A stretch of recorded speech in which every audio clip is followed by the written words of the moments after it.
And how are you guys doing? Beautiful, beautiful autumn fall day after it had been extremely, well, not extremely hot, but quite hot, humid. From what I understand, it broke some records this time of the year. It was close to 30, if not 30. The one day was like 31, I believe, 31 degrees Celsius with the humidity feeling about the same. And I believe that's pretty much a record. Today, beautiful. It rained this morning. Today is a little bit more seasonal, up there in the high teens, early 20s. It's actually beautiful. Let me see. To be honest, what are they saying the temperature is? The temperature, the current temperature right now is 19, feels like 20, but it's supposed to go up to 22, feels like 23. I think it's about there now. It's feeling pretty nice. A little higher than seasonal, but beautiful nonetheless. Had to go out for a little bit of a walk after doing some editing this morning. And I don't know, man. I hate listening to myself huff and puff. Holy crap. Wow. I'm so out of shape. And it doesn't feel like it, but I am. Wow. When you go over some of the footage that you've recorded on the GoPro and shit like that, you're like, wow, you're huffing a lot. And there's no reason for it. But anyways, I went out for a little bit of a walk today. I've always been like that. Always. As long as I can remember, I've been like that. Cheers, guys. And again, some Newcastle Brown for those of you who are wanting to know what I'm drinking. Newcastle Brown. Yeah, so went out for a walk today. Beautiful, absolutely beautiful. And figured, okay, well, I'm going to do a live. I'm going to do an afternoon live because later on, I'm going to be premiering the 4K drone footage slash GoPro footage from the Termaine Farmhouse. The Termaine Farmhouse. I'll play some. I've played some footage before. Anyways, I'll play some of the footage that I have. It's what I have loaded up here. Hold on, or what I have available. Let me just bear with me, guys. And again, this is I think a collection of over the years of the house. And I haven't been in the house for I think 4 years. The last time we went in was 2019, just before COVID. And let me just, where are we? And again, this is here's some footage to give you an idea of what it's like inside. And okay, it's recording. Let me just okay, so this and that buzzing noise? That's from the camera. Oh. This footage was taken probably 10 years ago, close to 10 years ago. It's pretty creepy from outside. Yeah. But yeah. Any feelings? Yeah. Actually, around 2009. Do you feel like apprehensive at all? Not really. Let me just.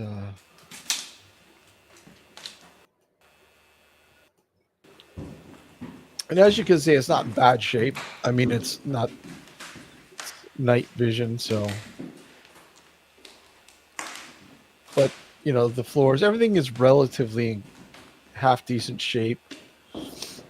When we went out there yesterday. I think it's October now, isn't it? When we went out there yesterday. Wow. Like I said, I haven't been there for 4 years. So this was the first time I figured, okay, because I was planning on doing an urbex sort of investigation there update, but it seems that the house. Hello, sir. How are you? How are you, sir? Yeah, you can't get me on the screen quicker than I can go like that. I was I'm all right, just thanks.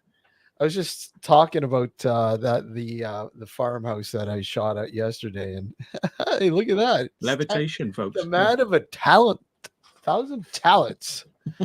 Cheers, sir. Cheers. Cheers. I wake myself up before I knock myself out. But I was just talking about the house that I was we were The house shooting that at. Steve built. Yeah. And the crazy thing about it is, okay, well, we're gonna go in, and I took one look in there. I said, no, absolutely not. We're not going in. It's like the structure. Too ghosty. No, it's just too unsafe. Holy crap! I couldn't believe the damage. Right. The damage. Oh my god! Like the side porch is all collapsed. Emotional damage. Sorry. That's okay. That's good. Yeah, emotional damage.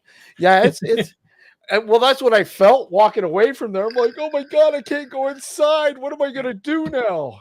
Too wrecked. Yeah. Yeah, it's too wrecked. It sucks. It sucks. But I think I'm gonna premiere the stuff tonight.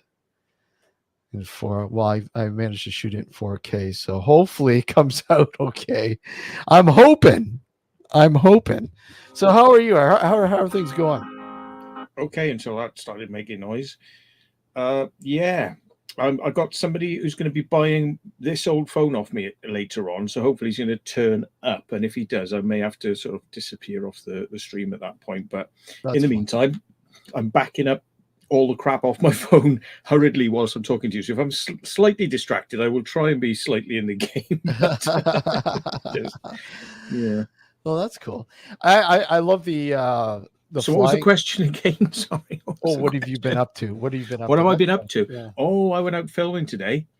I filmed inside a submarine. Oh, nice. Yeah.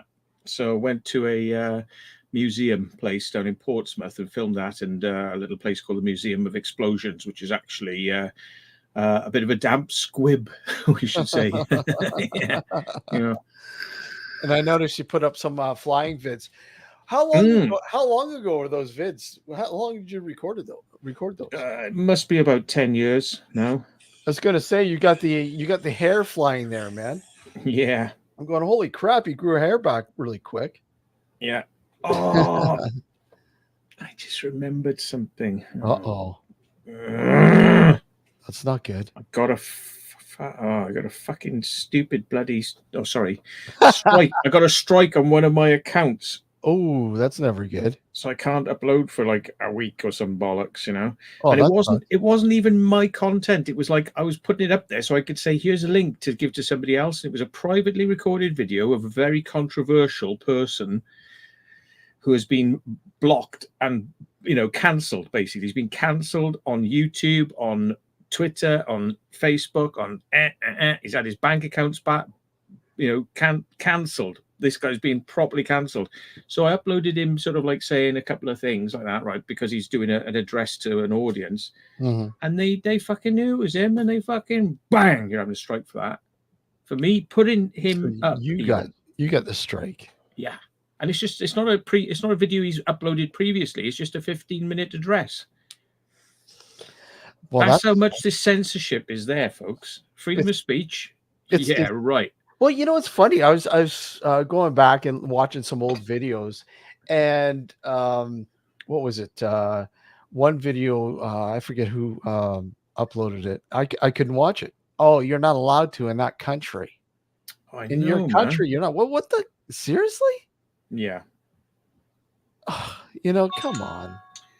Hey, Tony, how are you? Yeah, it's absurd the way they're going. I mean, here it's getting really bad now with the fucking. It seems like socialist, Smash this fucking phone up. I can't see what I'm doing. I got my glasses on. Uh-oh. Go on. Sorry, yeah. There he goes. He's got the specs on. Now Sorry, I'm off in the game. I just need to get this shit off here really quickly. That's okay, man. You're under pressure. You got a visitor coming, so Yeah. Yeah. If I can get these two things uploaded, then and everything else should be fairly simple because I needed evidence off this phone of the nice guy. I know. Guy. I know that would be something else if for some odd reason the footage was left on that phone and the guy who's buying it off you decided, hey, look at this. Yeah. You can't trust anyone, Matt. Of course you know that, right? Oh yeah. I've learned that over the years. That's why when people get older, they get grumpier because they don't want to fucking bother with anybody anymore. So how do most perceive you now in the urbex sort of fucking field? You're not the grumpy old guy now, are you? I think people think I whinge a lot, and I would agree. I'm always whinging about something. But I mean, me and myself, I'm quite happy. I'm quite happy, but I'm quite guarded these days. And a lot of people are like, oh yes, meet up to an urbex and all that. I'm like, no. And I'm like, oh yeah, I really like your videos. I'm like, yeah, how many of you watched where I've said like, don't contact me, fucking. And I think it's even in every description of the video saying, contact me via this. Don't ask me to take you out. I'm not a tour guide, And it's like, and they still email you. So I don't know. Yeah, maybe they think I'm a grumpy git, but realistic, because if you're in the urbex sort of scene, there's so much shit really with idiots that and it seems to be a constant uphill battle. It's a bit like crop circles. It's a bit like banging your head against the wall trying to say we are making them, and they go in, no you're not, and it's like, really? And they just want to do shit to you, slash your tires, fucking get you evicted, fucking get your life absolutely fucked because they don't like the fact that you doing something that they don't think can be done. So they're going to fuck your life up. That's the way they... Tony says it's an over 50 problem. Yep. I can relate to that, I suppose. Yeah? You over 50? Hey, Lewis. Yeah. Oh, yeah. Hey, Lewis. How are you? Us baldies, we look young. It reduces our age. I don't know about this, though. I've been growing it and then trimming it. I don't know. Yeah, it looks all right. I think if you go bushy, then you look old. I know. Yeah. I don't want to go bushy. It looks fun. And actually, I don't want to be known as what is it, Papa Smurf? You could dye it black though, so you look a bit younger. You know what I did years ago? I did this when I was I think I was in my early 20s. I decided, you know what? I had a goatee. I grew it really long, and I went into a hairdresser and I said, "Look, can you dye this into a flame?" And he looked at me and goes, "Yeah, I probably could. Let's do it." And stupid ass me, I wasn't thinking about the peroxide back then. I didn't give a shit. I just said, just do it. And oh my God, torture galore. And I wish I had a picture of it somewhere. I probably do. But he actually like designed it like with the dye, with like it looked like a flame. Yeah, it looked really cool. Excellent. Yeah. But yeah, I don't know about dyeing it anymore. I know they don't use peroxide in dye still, do they? Yeah. Oh fuck. Hydrogen peroxide and bleach, some sort of thing, and then you put that on your head, and then it makes you go all blonde, and then you put whatever color on top you want, and it's still used. Yeah, if I dye my beard black, I would look like Anton LaVey. Yeah, no, I'll let the other guy do that. Hey, we should do that. Hey, we should do that. Yeah. I'll have to grow a beard. I tell you what, when I got a beard, I'm like this all the time. Pick, and I actually pick a hair, and I pull it out, and then later on, I'm picking another hair, and I'm pulling it out, and then after about a week, I've got like bald patches, and it looks stupid, so I have to shave it off. Then I cannot leave things alone if anything else. Yeah, my problem is I have psoriasis, so it gets all dry and scaly sometimes, and it just itchy, and it just drives me nuts. So I have to shave it. Lizard people. Lizard people, yeah. Yeah, it's yeah, unique, very unique. Yeah, we should dye our beards like goatees like Anton LaVey. I had my hair blonde for a while, then I did it pink, Yeah. and then I shaved crop circle designs in it, a little Really? bit like different crop circle designs. Yeah, like That's yeah, interesting. Crop circle. Wow, that's yeah. different. Never heard of that. That's pretty cool. Do it really short, and then just get somebody, go on, have a go, see if you can put a crop circle design in my head, because I couldn't do it myself. It was just going around Yeah. the back and everything, but yeah, Crop circle. I was walking around with other people's art on my head. But it's okay. I don't agree with tattoos. I don't like tattoos, but I don't mind something that'll grow out, Yeah. Yeah. Yeah, I mean, I'm on the fence with tattoos. I mean, I keep thinking, oh well, maybe I'll get one tattoo, but then I haven't really done it. So, yeah, what's the point now? So I got thoughts coming through my head. I was like, don't say it. Don't say it. And I have one tattooed on my old boy, but don't say what it would be like, man. No. That's hilarious. Yeah. That's hilarious. So, you've been reading on some werewolves. I have. Actually, I was listening to an audiobook earlier on, which was quite fascinating.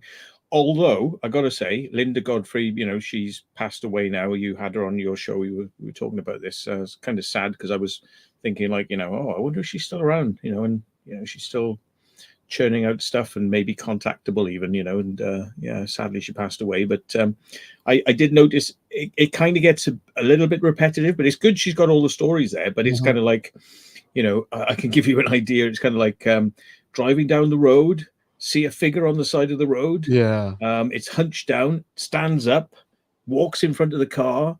They reverse up, turn around, drive away, and that's it. Rinse, repeat. And then it's like, oh, I was at a lakeside and I saw this creature like coming out in red eyes or glowing eyes, and and then it was on all four. It was twos on two legs. Sorry, did I say all fours?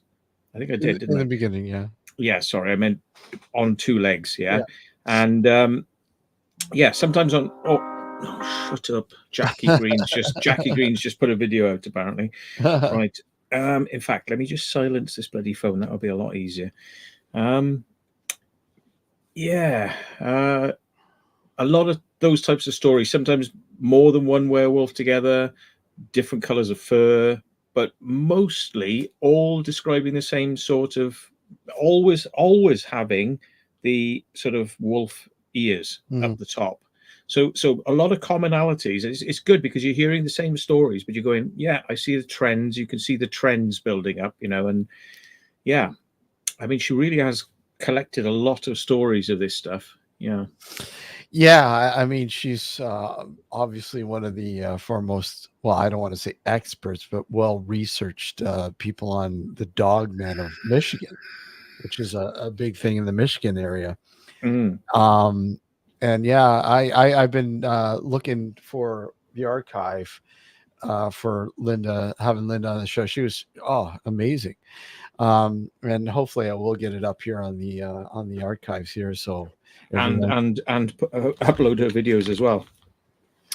Yeah. You get it up anytime you want, mate. Yeah, she was really cool, man. Like so down to earth, and when I wanted to have her on the show mainly because I wanted her take on my story, my experience, if you will. And when I told her, she was like really fascinated. She's like, possibly.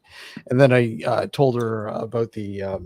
You mean she didn't say to you like, oh God, you know what? I've heard. Oh, not another werewolf story. And you know what? I only came to promote my books, and you're going to give me one more story. Yeah, I thought for sure she was going to do that. Yeah, absolutely. Oh no, I'm so bored of bloody werewolves now. She was actually really cool though. She was really down to earth. She wasn't like most, like, we've had a lot of people on this show, and all they want to do is just talk about the book and promote their book or whatever.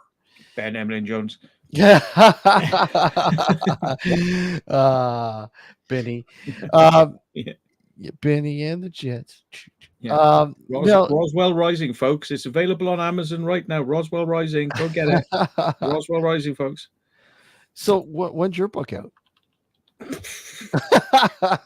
I am an open book. Yeah, Oh. I don't know.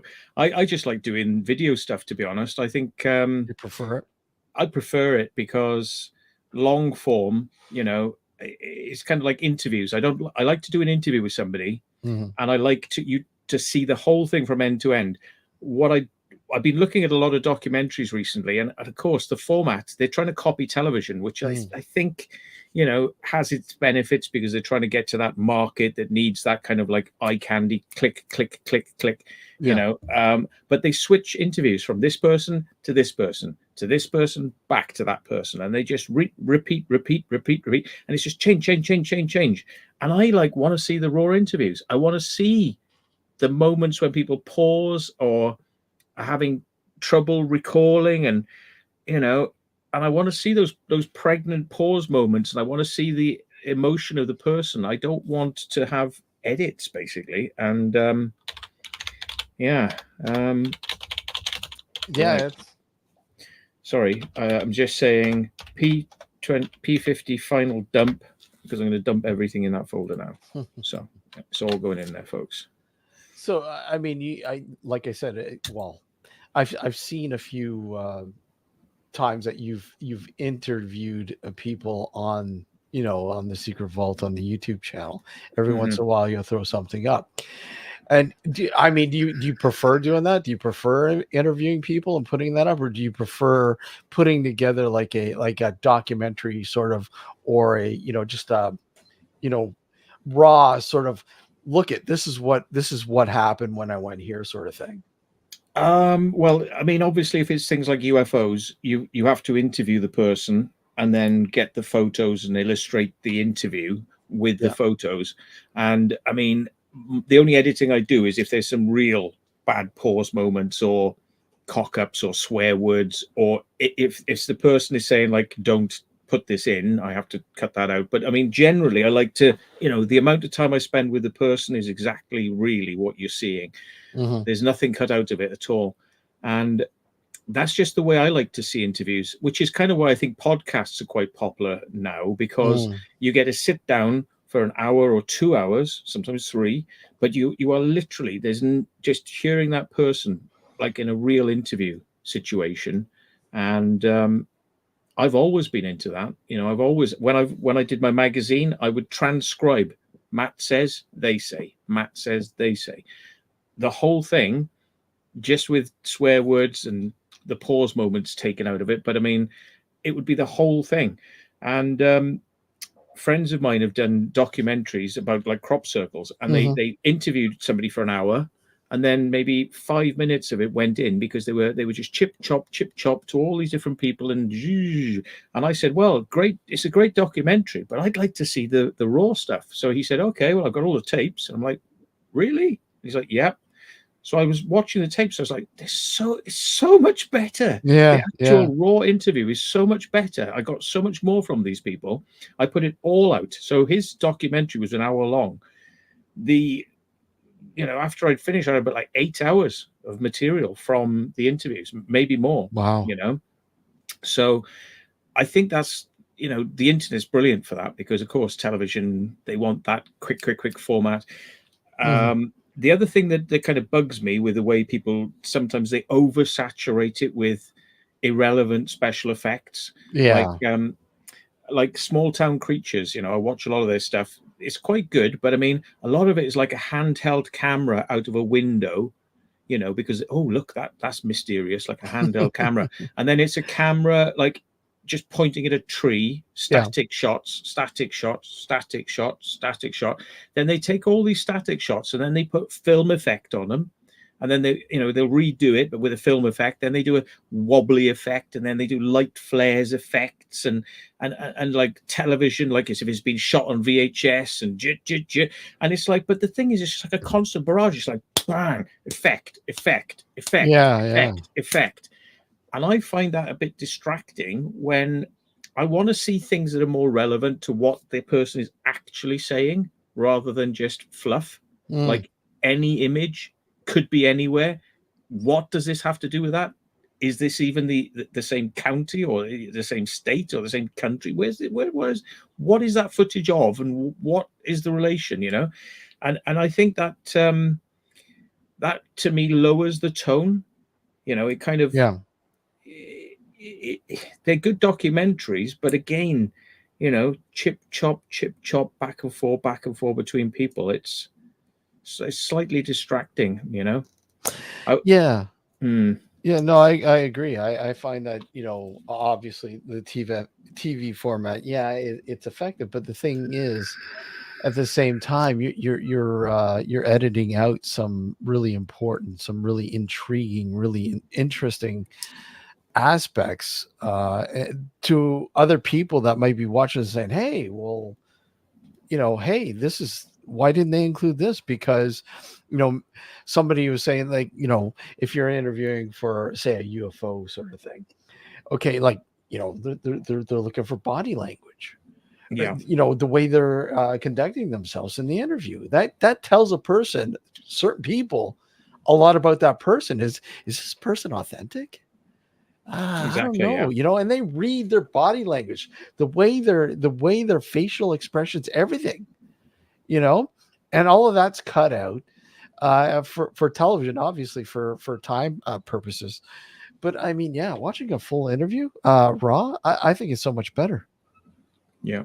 Yeah, And there absolutely. was there was even a Steven Spielberg's company, Amblin Entertainment, have just done a thing on Netflix called Encounters. It's I've been four, watching it. yeah, four Yeah. episodes. Is it only four, or is there going to be more? I don't know. Hmm. I just started the fourth episode. Actually, I Yeah. wanted to ask you about the one there in the Welsh one. What is the Welsh Brookhaven? Triangle. Yeah, yeah. Yeah.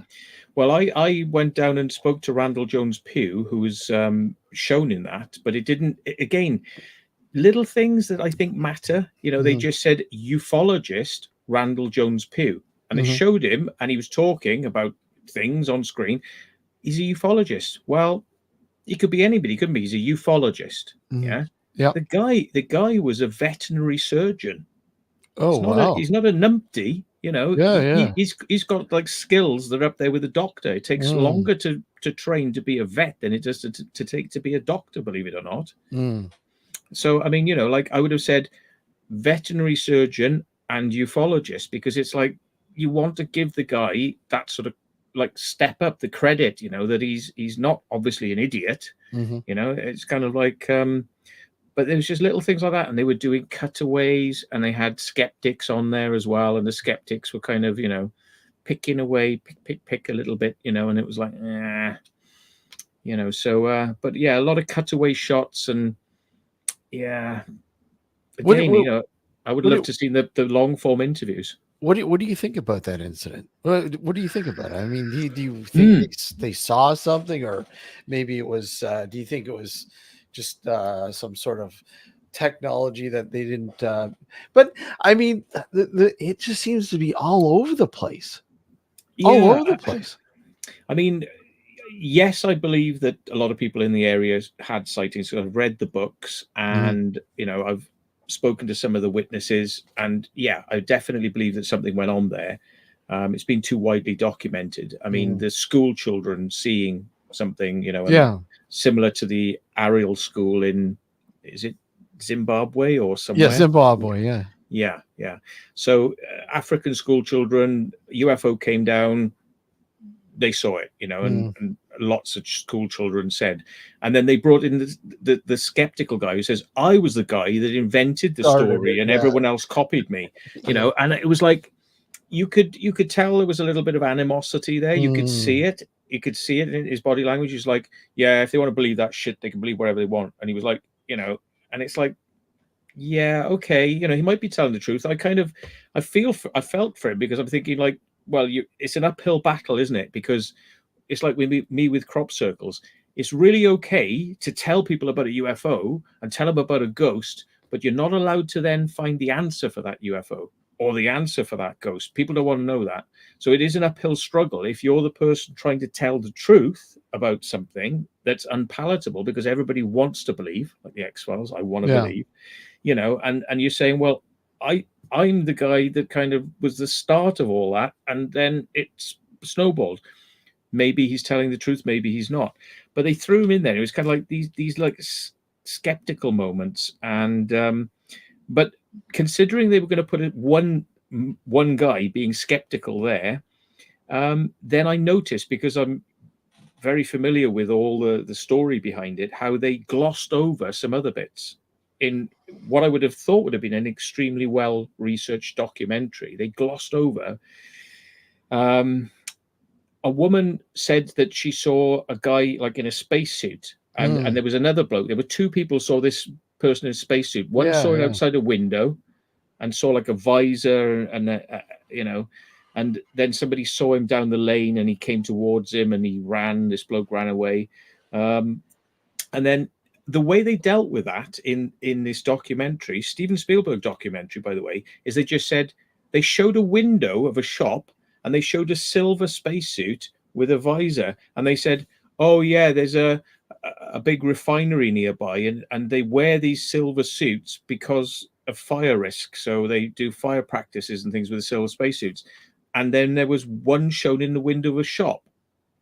Now, why didn't they actually tell the whole story behind that? Because there's a whole story behind that, and I know what they were hinting towards because I read the books, and I know what they were hinting at, but they didn't explain, was that there was somebody came forward and said, "I was the guy in the spacesuit." Oh, wow. Okay.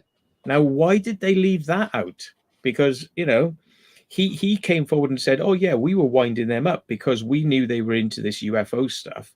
So we decided to put the spacesuit on and like freak them out around their house and around the lane and things like that." And it's like, I always thought, fair enough if that's what you want to say, but it's a dangerous game you're playing because farmers have shotguns. Yeah. And you're playing a dangerous game there. But yeah, I just thought that, again, it's always frustrating if you know a lot about the subject and you think like, why did you miss that out? That's really important. You missed it out. It's an important part of the story. And this is what these editors do and the directors do, is they go, I like this bit of the story, cut, paste, and I like this bit of the story, cut, paste. And then they go, right, what have I got? I got all these bits. Now, how do I make it flow? Chip, chop, chip, chop, chip, chop, chip, chop, flow, graphic. And now you've got a completely different flavor and angle to the story, which means it's skewing it. It's skewing the stories slightly to what the director wants to put across as his message, which is not necessarily what the witnesses were trying to say. Exactly. Yeah. And editors are a different monster altogether. I found that, and it just I think you need to excuse me, have somebody who's well versed on the subject, that has an idea of the direction other than the director. And okay, if you want to share excuse me, if you want to share multifaceted amount of views, and fine. You want to throw the skeptic in there. You want to throw the believer in there. You want to throw this. You want to throw that. The science sort of based, explanation, if you will, for certain things. But yeah, when you get an editor who hasn't got a fucking clue, who's just been brought in there, pay them to to follow the directions. Make it look glossy, make the director happy, make it punchy, but like lose so much in the mix. It would be quite interesting if, I doubt they'll do it, but I mean, somebody could write to them. I mean, I was thinking of writing to them and just saying, "Hey, nice documentaries. Would you mind putting the raw interviews up somewhere so we could watch them? Maybe like 6 months after you've had it on Netflix, you could say," and it would regenerate interest in watch the documentary. Watch it. Could you put the interviews up? Don't lose that material, because it's useful to ufologists as well, because you've actually managed to interview people who a lot of the time a lot of them won't sit down and do an interview. For instance, the woman at the hotel, and she's passed away now, Mhm. I went to that hotel and asked to speak, to them because I was in the area. Didn't want to know. Really? Didn't want to know. And then Wow. there they are on a bloody Netflix Steven Spielberg documentary. And it's like, well, what changed your mind? Money. What changed your mind? Money, and it's like, and glamour, like, ooh, Yeah. I'm going to be on a big documentary, Gonna be on Netflix. Woohoo. So I suppose as the channel gets bigger and bigger, I'm going to be able to invite bigger and bigger guests on to talk about things, but like when you're small, people don't take you very seriously. And when you get a bigger following, they take you more seriously and they're prepared to take part. Matt, you're But saying you're small? Come on. You're actually the secret vault. Come on. yeah, Come but on. it's still, it's still in its early days, I think, really, the channel. But Yeah. it is a problem. It's a problem getting interviews, with witnesses. They're either into it or they've just been asked so many times they're fed up of it. I we became friends with a writer, a researcher by the name of Chris Hawley. Mm-hmm. And she dedicated she's passed away since, but she dedicated a huge portion of her life interviewing privately uh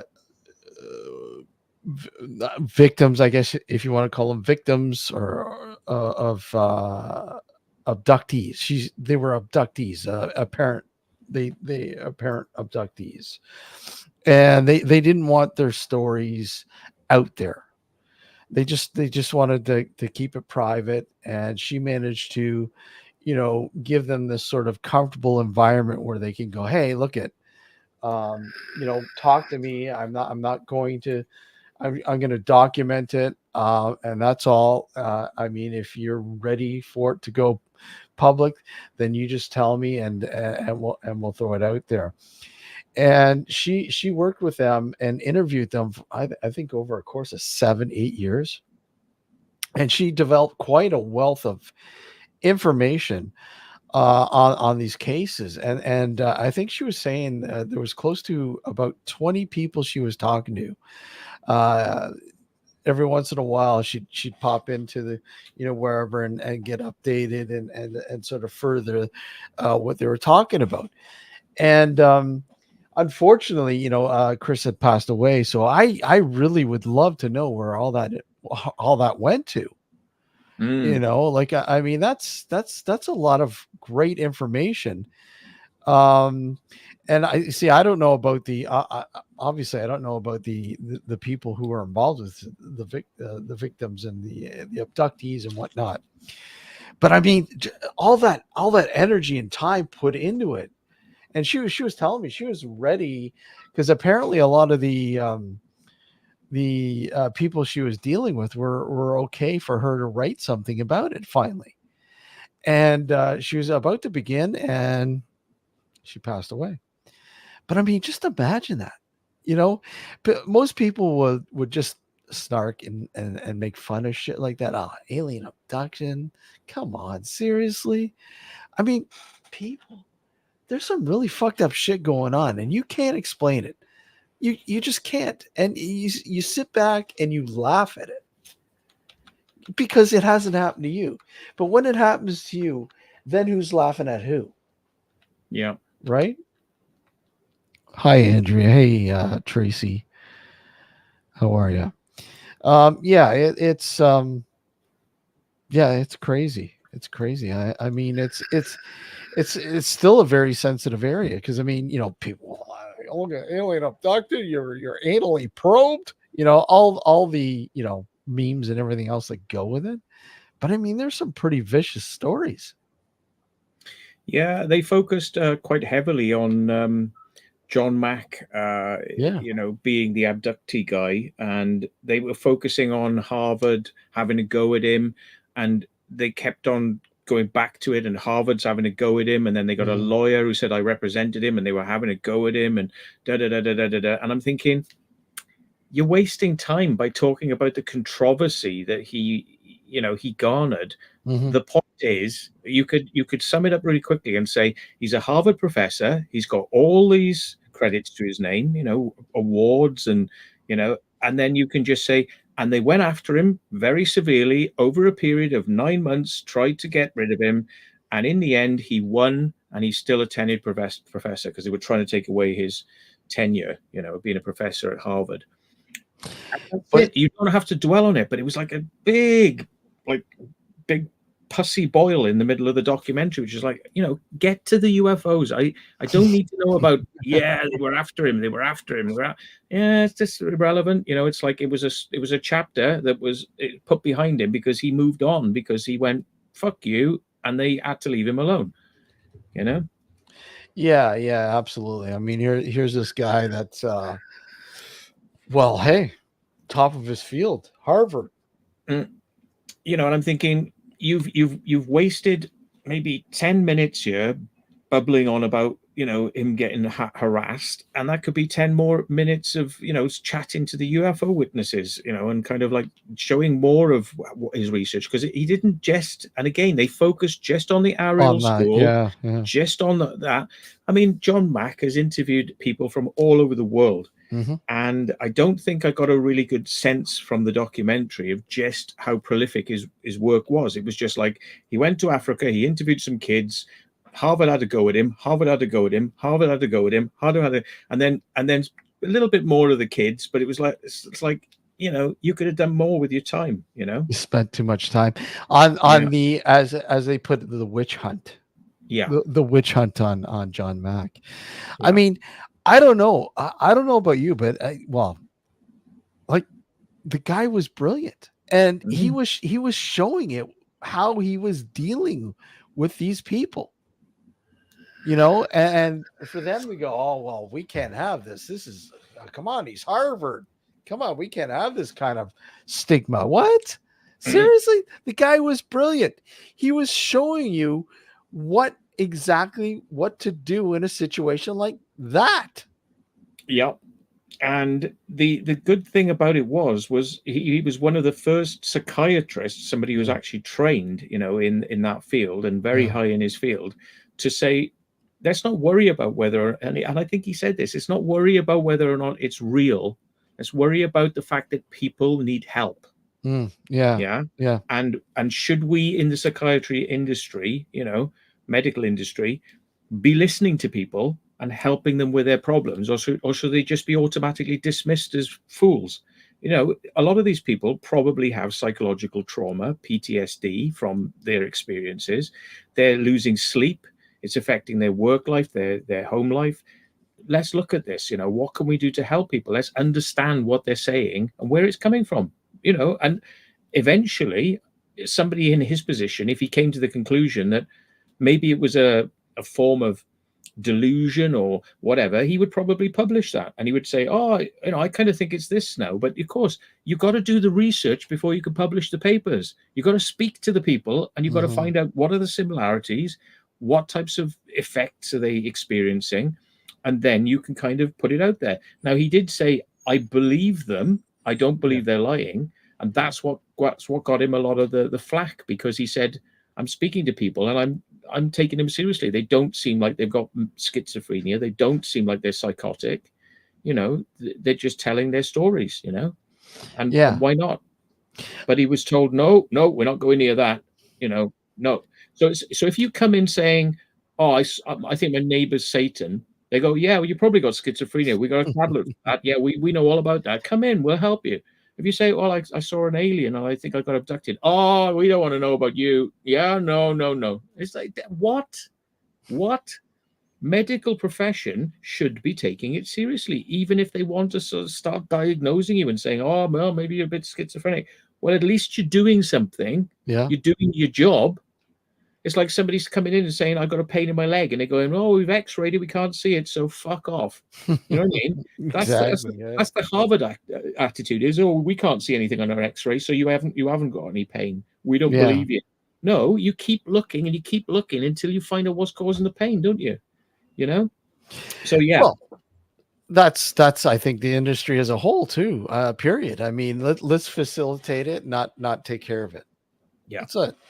They don't care. I mean, same applies to ghosts. People who say they've seen ghosts, psychiatrists, doctors, researchers should be studying this from a clinical point of view, as well Mhm. as whether or not it might be real, but they should be studying it from a what else could be causing this? Is there any other reason that could be causing this? Or is it just, nah, we're not going there. We're just gonna leave these people to fend for themselves and get on with their wacky shit stories, and they can talk to ufologists. But I mean, you're like, if I went to my doctor and said like, oh, I think I saw a UFO and it's been troubling me, they'd be like, would you like to speak to a psychiatrist? And then it would probably be like the psychiatrist would be like, yeah, well, what can I do? Yeah, what can I do for you? You can just tell me your stories and keep coming Yeah. back if you want, but like, what can I do for you? It's like this a defeatist attitude of like, Mhm. yeah, and Yeah, yeah. I mean, people are already afraid to say, "Look at I saw a ghost." Yeah, they're gonna think I'm fucking crazy. I mean, I can't tell you the amount of people I've gone into their homes, and the first thing they say is, "I hope you don't think I'm crazy." yeah, What do you mean? If anyone's crazy, it's me for coming in here and looking into this. mm.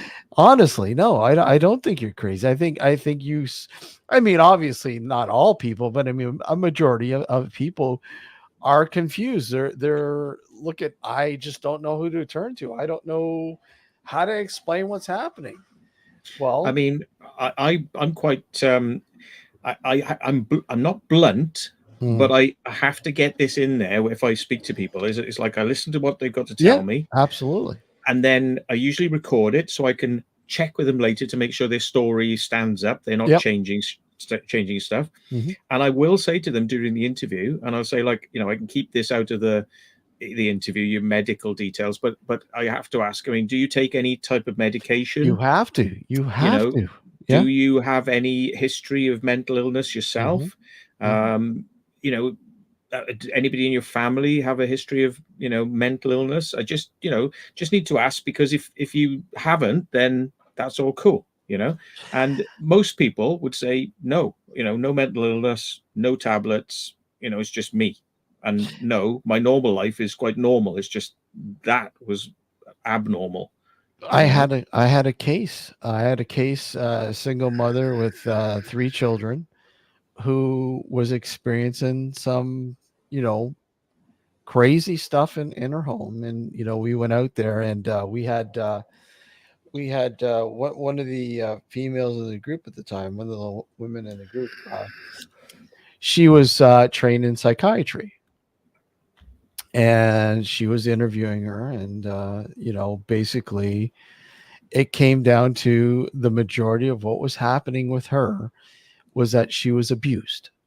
Yeah. Her boyfriend at the time was abusing her severely, and she was crying out for help, for attention, and whatever else comes with that. And basically, what was happening was the end result of the abuse. And you have to be sympathetic. You can't just say, "Oh no, you're fucking crazy. You're not seeing anything." You have to be sympathetic to her issue. I mean, you have Mm. to, and you have to be blunt with her. You have to tell her, look, you need help. You need to seek help. You can't stay in this situation. If you Mhm. stay in this situation, somebody's going to get hurt. Yeah. You, your children, whatever. You have to. And thankfully she got up and left, and that was it. But I mean, you get these cases all the time. If it's abuse, if it's drug addiction, if it's alcoholism, all these play a major factor in somebody experiencing certain things, uh, you know, within their home or wherever else. Well, you could, I would be sort of thinking to myself in that situation, you know, is this person so mentally traumatized that Hmm. they're having some sort of hallucination Yeah. experience, or messages coming through in dreams, like waking up, thinking you're awake, but you're not, and you're kind of experiencing and living out some sort of parallel horror, which is mimicking your real life horror. You're kind of like, because that's the way dreams and things like that can work. But then you could also say, well, is this person, because they're traumatized, having a real ghost experience? You'd have to sort of run that kind of concurrently as well. Yeah, I mean, there have been quite a few cases where I've ended up thinking, I think this person's attention seeking. Mhm. I think there's an element of, they want to be telling their wacky stories because they're mentally ill, and they just want you to listen because nobody else will listen. Mhm. So they want to offload their mental sort of things, which I think from their perspective, they don't understand that they've got some sort of issue, some sort of problem. But to everybody else, it's quite apparent that this person is coming off a little bit unusual, and unhinged. And I've had to deal with some of those a few times, and you get reeled in initially because like somebody will say like, oh, I saw a UFO, and it's like, and I want to tell you about it. It's like, okay, so you go there, and then it all comes out like everything, and you just end up like, okay, yeah, yeah. Yeah, it's I mean I keep going back to a case I had a while ago, and a single mother again, and her 7-year-old son. And her son was on a nightly basis experiencing a man coming into his room and standing at the foot of his bed, scaring the shit out of him. To the point where he wouldn't stay in his room. He'd sleep in his mom's bed, right? Because he was so terrified. She had taken him to see psychiatrists, all sorts of things, and obviously they say drugs. Oh, we'll give you something. He'll be fine. And nothing ever happened. Nothing ever worked. And then finally, she calls me up, and I said, okay, yeah, we can come out and see if anything else is going on. Sure, absolutely.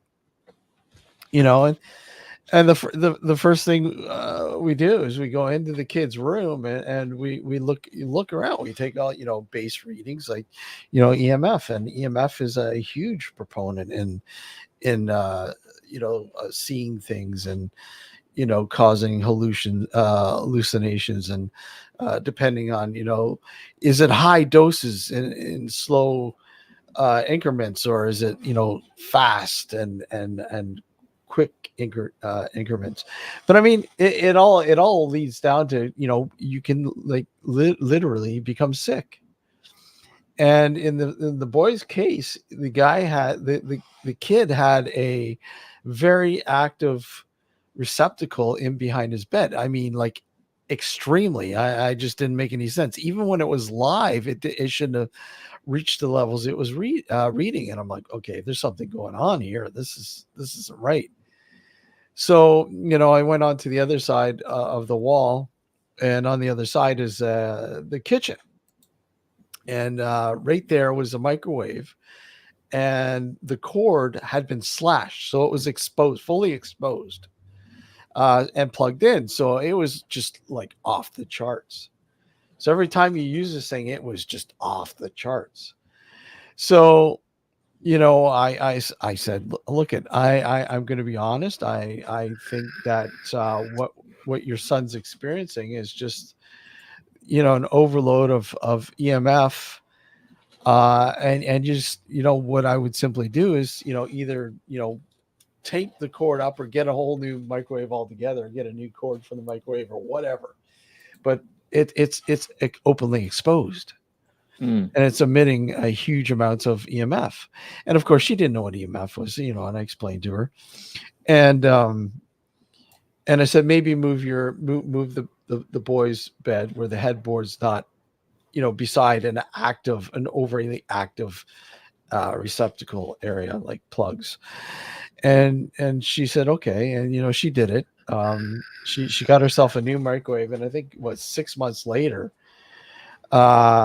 she called and she said, look, I haven't had, he hasn't had any problems at all, thank you. And I said, it's just the small little things, Matt, that people just don't realize, that they just need to be explained to them. Yeah, yeah. And I mean, it's, I always say it.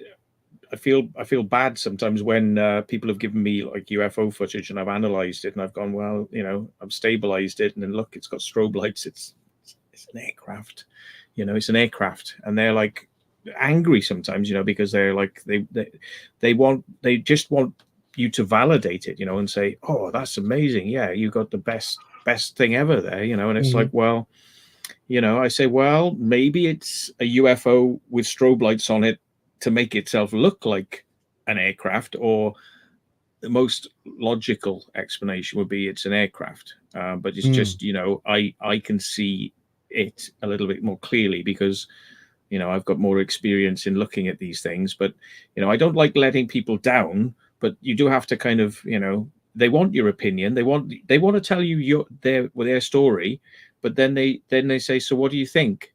And it's like, so you think, well, do you really want to know what I think? It's like, so I sometimes I hold back on the kind of like, I think you got some mental problems. I may not say that to them, Yeah.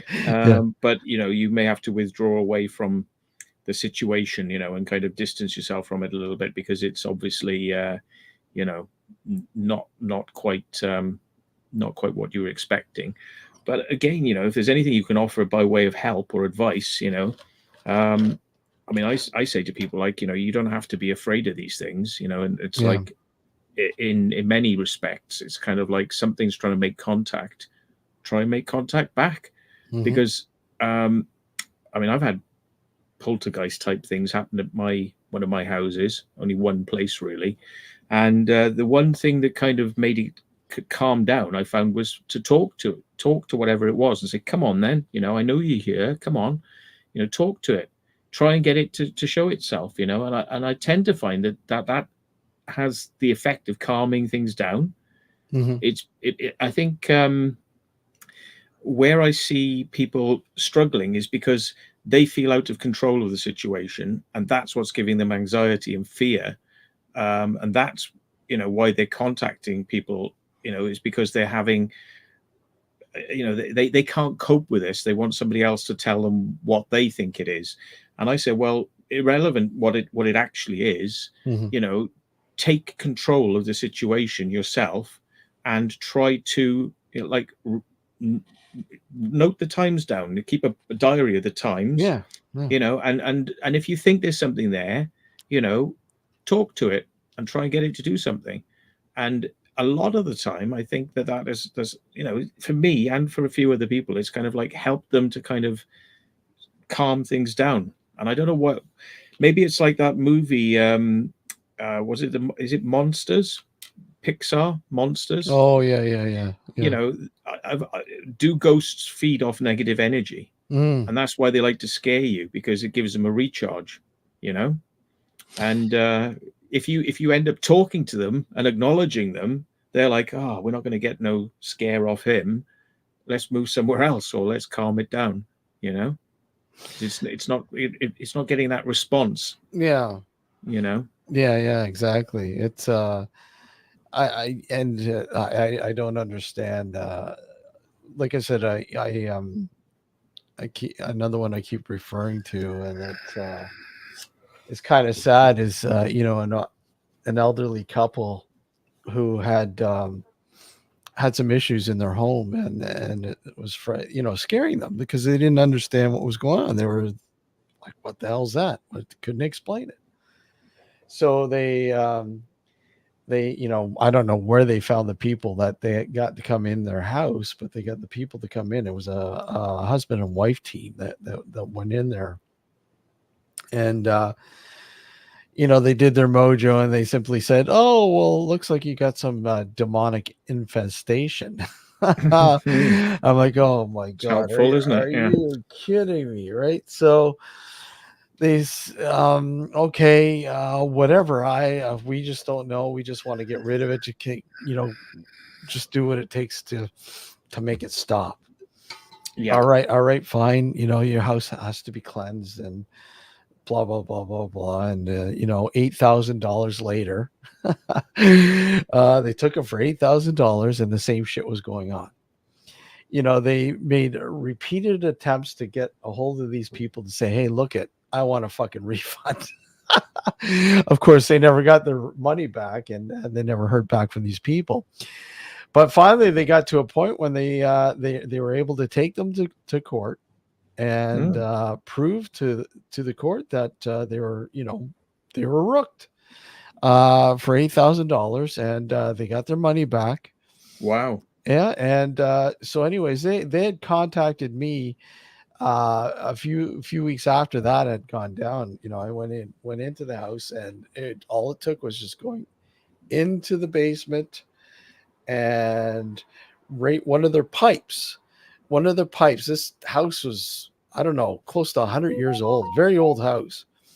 And one of the pipes, when there was pressure on the pipes, it was loosened. So what it would do, it would just make this like really, really weird, like not banging, but it's sort of like a banging, scratching noise. And it was very eerie. I mean, if you didn't know what to look for, it would like, well, what the hell is that?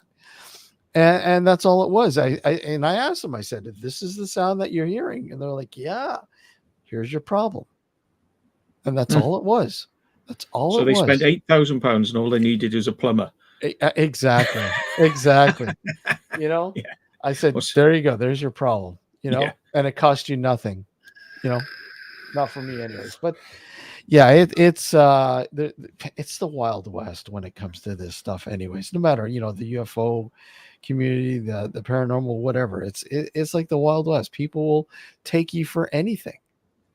Yeah, and it's kind of sad as well, because I have my feeling is like yourself. When you're doing this stuff, we're doing it because we're interested in it and we believe in it, and we spend a lot of our own time and money, to go out and speak to people and help people. But it ends up usually costing us money to do it. And then there are other people out there who are seeing it like a business opportunity, like rubbing their hands, going like, oh, what can I make out of these people? How can I manipulate this into getting some money? Or they literally treat it like a business, like, well, I'm very busy, if you want me to come out, you're gonna have to pay, and it's like, but from an area where there's very little in the way you can't give proof. If you were that good, you'd be in there and you'd be taking photos of the ghosts and videoing the ghosts. You go in there and you do some hocus pocus and then say, oh yeah, you're sorted now.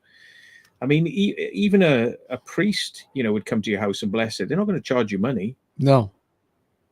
So if a priest is going to come to your house and try and help you and not charge you, then why would you want to be paying large amounts of money out to a paranormal team or something? I mean, there's what is it there in the UK? Isn't there a law or something with psychics and mediums? Isn't there some sort of entertainment sort of thing that they have to sign or something? I thought I heard something about some law that they had to have a certificate for entertainment or something like that claiming. I believe that it used to be just television. There was a restriction on television that you weren't allowed to show a live seance on TV. But that's been done so many times now. So, I mean, it's like, and they aren't allowed to show the most important part of a hypnosis. They have to keep the hypnotic element out of it. They can show the hypnosis, but they can't show you the induction bit and how that works. They're not allowed to on television in case somebody watching gets hypnotized at home. Wow. So they're not allowed to do that. But again, they've tried as close as they can to kind of do that. And I mean, pornography is not allowed to be shown, but I've seen like soft porn on television where people's genitals are out, and it's kind of like, that's not meant to be. So yeah. I don't know if there's a law about. You might need just the building you're in may need to have an entertainment license, because what you're doing in a public building, which is kind of funny. I was outside a cinema the other day, and it says, it's got a plaque on it, and it has to by law, and it says licensed to play music in this building, licensed to play music. Wow. Because like the government are like, yeah, people in a place listening to music, no. People, and there's for dancing, you have to have a special license. It's like dancing in this building is licensed. Wow. You have to get a license to be able to dance. You know? Oh man. Yeah. I don't understand why you should need to license a building for music or dancing. I think you need to get permission from the council, you know, whether or not they're happy to have a building that deals with dancing and music. But that's the thing for your local council and local planners and the police, you know, like, are we happy to have this here? You know, it's kind of, but it shouldn't be just a license for music. Mm-hmm. Just across the board. Like, I mean, you know, you have to be licensed for music. Yeah. Wow. It's copyright, Matt, Tony says. Well, it's more, if you're playing music in a building and you owe somebody money for the copyright, then that's a performing rights license, which is completely separate to a building is allowed to have music license. So that's a second license you have to have. So a performing rights license is saying that you're paying money to the union, the musicians union, so they'll distribute some of that money out to some of their top artists, because the people at the bottom never get the money, but the top artists get a distribution of this money because these artists may be having their music played in that building. Yeah. You know, so, you know, somebody's going to put a record on, whatever. But that's a performing rights license, and that's separate. No, the building can have music in it.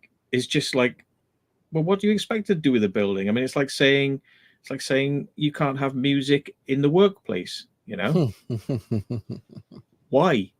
You know, why not?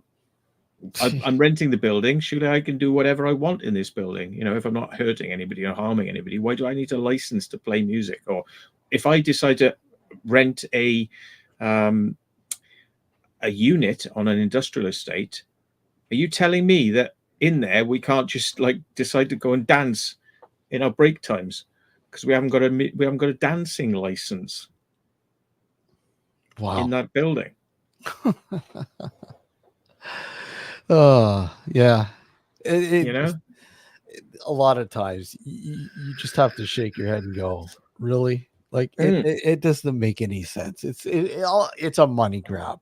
That's all it is, just money. Yeah, you gotta purchase this license for the smallest thing. You gotta be kidding me, right? Explore Norfolk says he thinks it's done away with. I mean, let's have a look. Hang on, let's just Google it. UK building license to play music. So PPLPRS is the union. That's the one that you know, yeah. Mm-hmm. If you're infringing copyright or you play live or recorded music in public without a license, you could be sued for damages. So get a license to play or play or record or recorded music, you know? So yeah, it's kind of, it looks like it's now with the PPLPRS. So what it is, it's now a private organization, not the government. Okay, so maybe the government have stepped back one and said, look, well, actually the money should be going to the artists, not going as a tax to the government. But you know, yeah, it could be gyms and health facilities. They need a license to play music, you know, whilst people are pedaling on a bike, you know. Churches and halls, public transport, they all need a music license to be able to play music, you know, whilst you're on a bus. Yeah. You know. So, Daniel says, what about if somebody goes around town playing their GBL 310 party box? Yeah. Yeah. God. It's just it is ridiculous.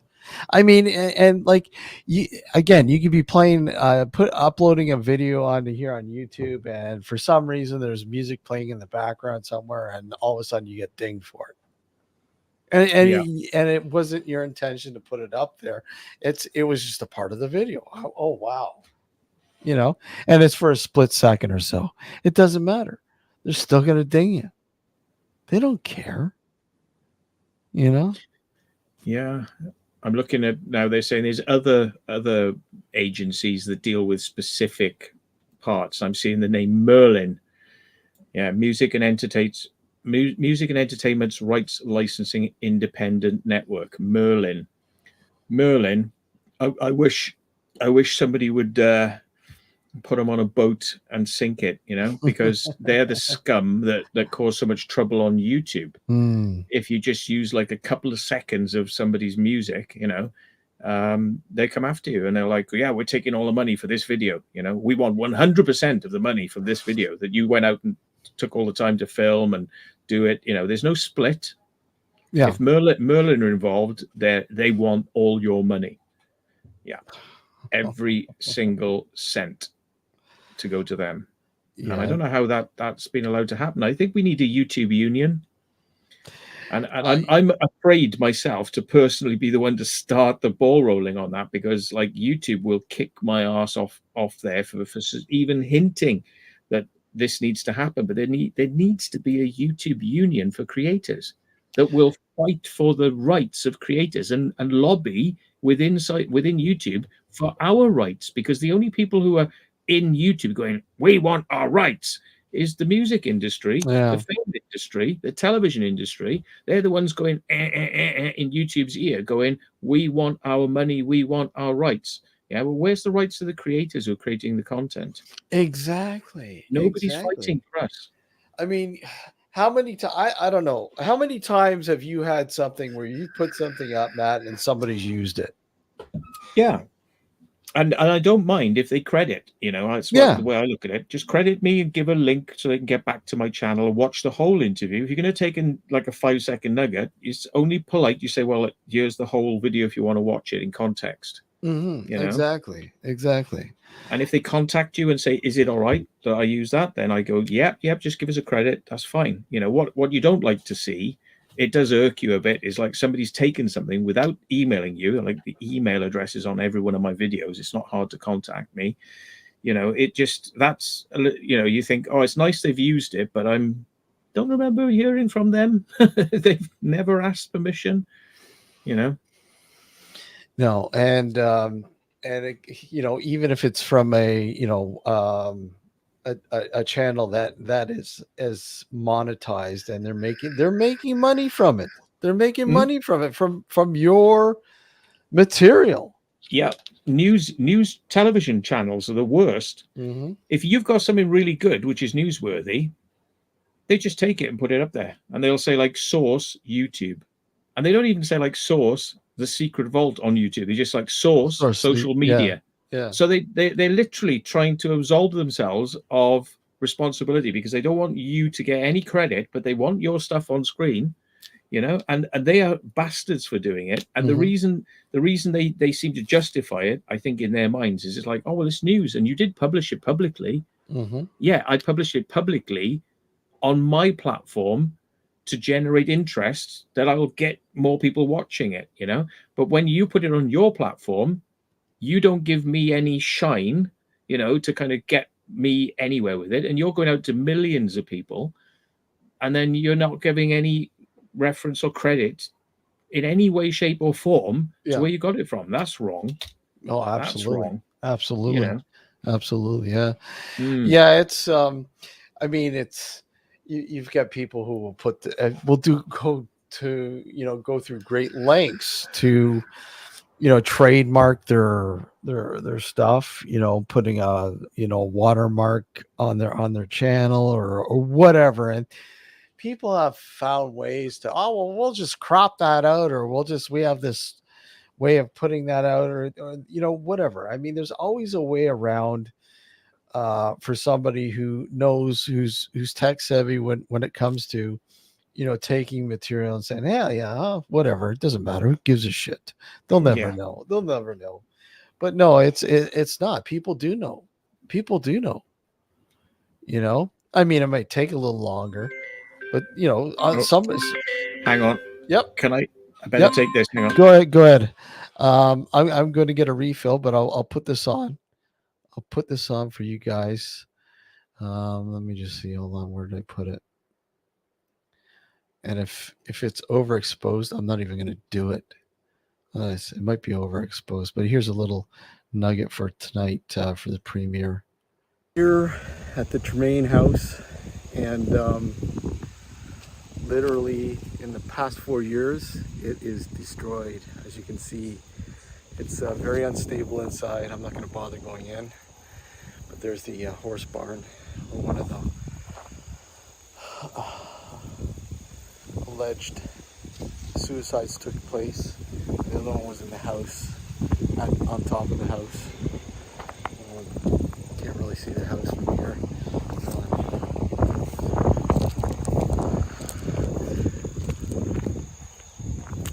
Just backing up. And I'm here with Paranormal Patrick. Okay, so there's the house in the background. There's a house in the background. You can see it. I'm surprised it's still standing. The side porch is collapsed.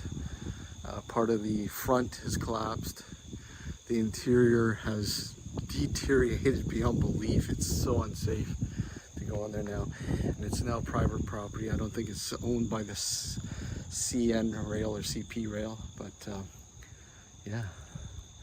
So what do you think, Patrick? What are your thoughts? Well, my thoughts? Yeah, first time here. A lot of thoughts. Yeah? Would you go in there at night by yourself? Fuck no. Why not? Nah, man. But there you go. The Termaine house, the site of 2 separate suicides by both by females. And yeah, there you go.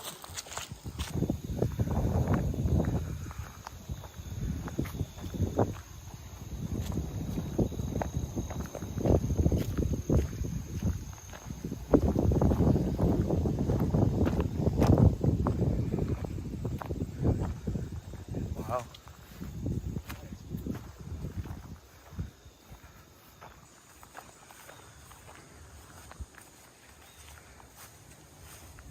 Can't even get in the barn anymore. I mean, there's that little window does.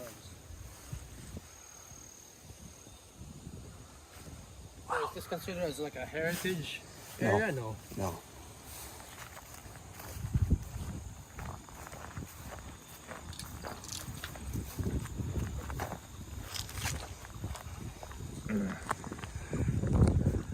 I could show you some footage of this when it was still standing.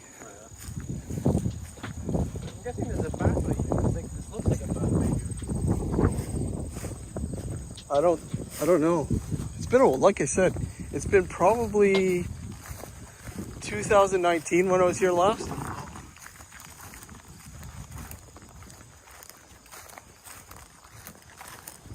How'd you even find out what this shit? What's that? How'd you even find out what happened?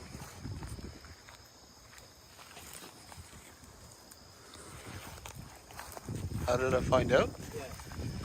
Yeah. You search up the address and it pops out? No. I had somebody who worked with the police department, private investigator. Look at this. Yeah.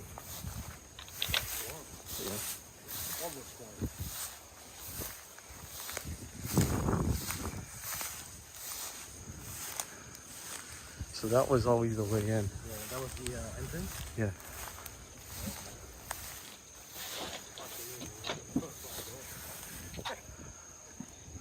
No, I'm not going in today.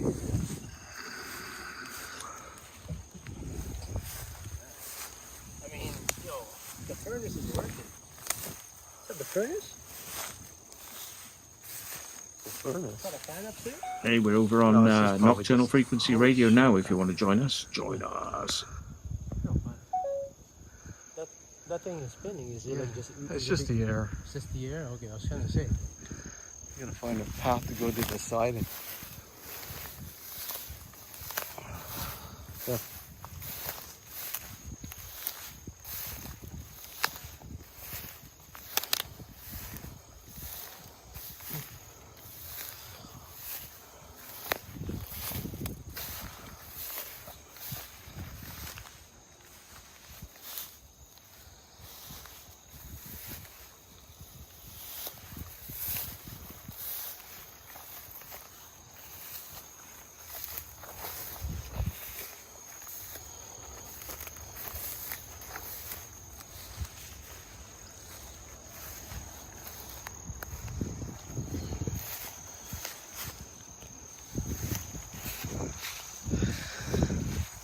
I think they heard you, Matt.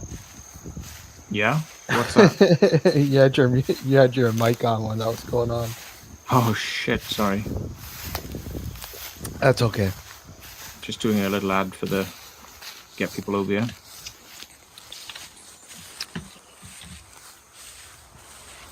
This place is falling apart.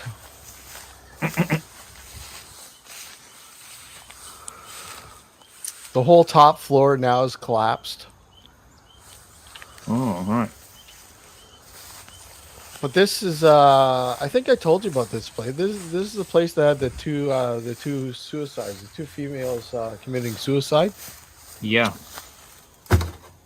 2 different times, but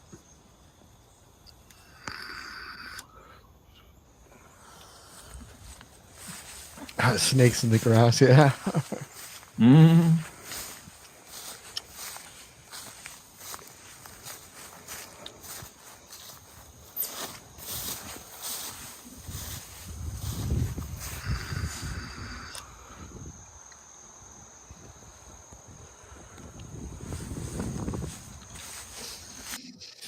Anyhow, that's just the iPhone footage.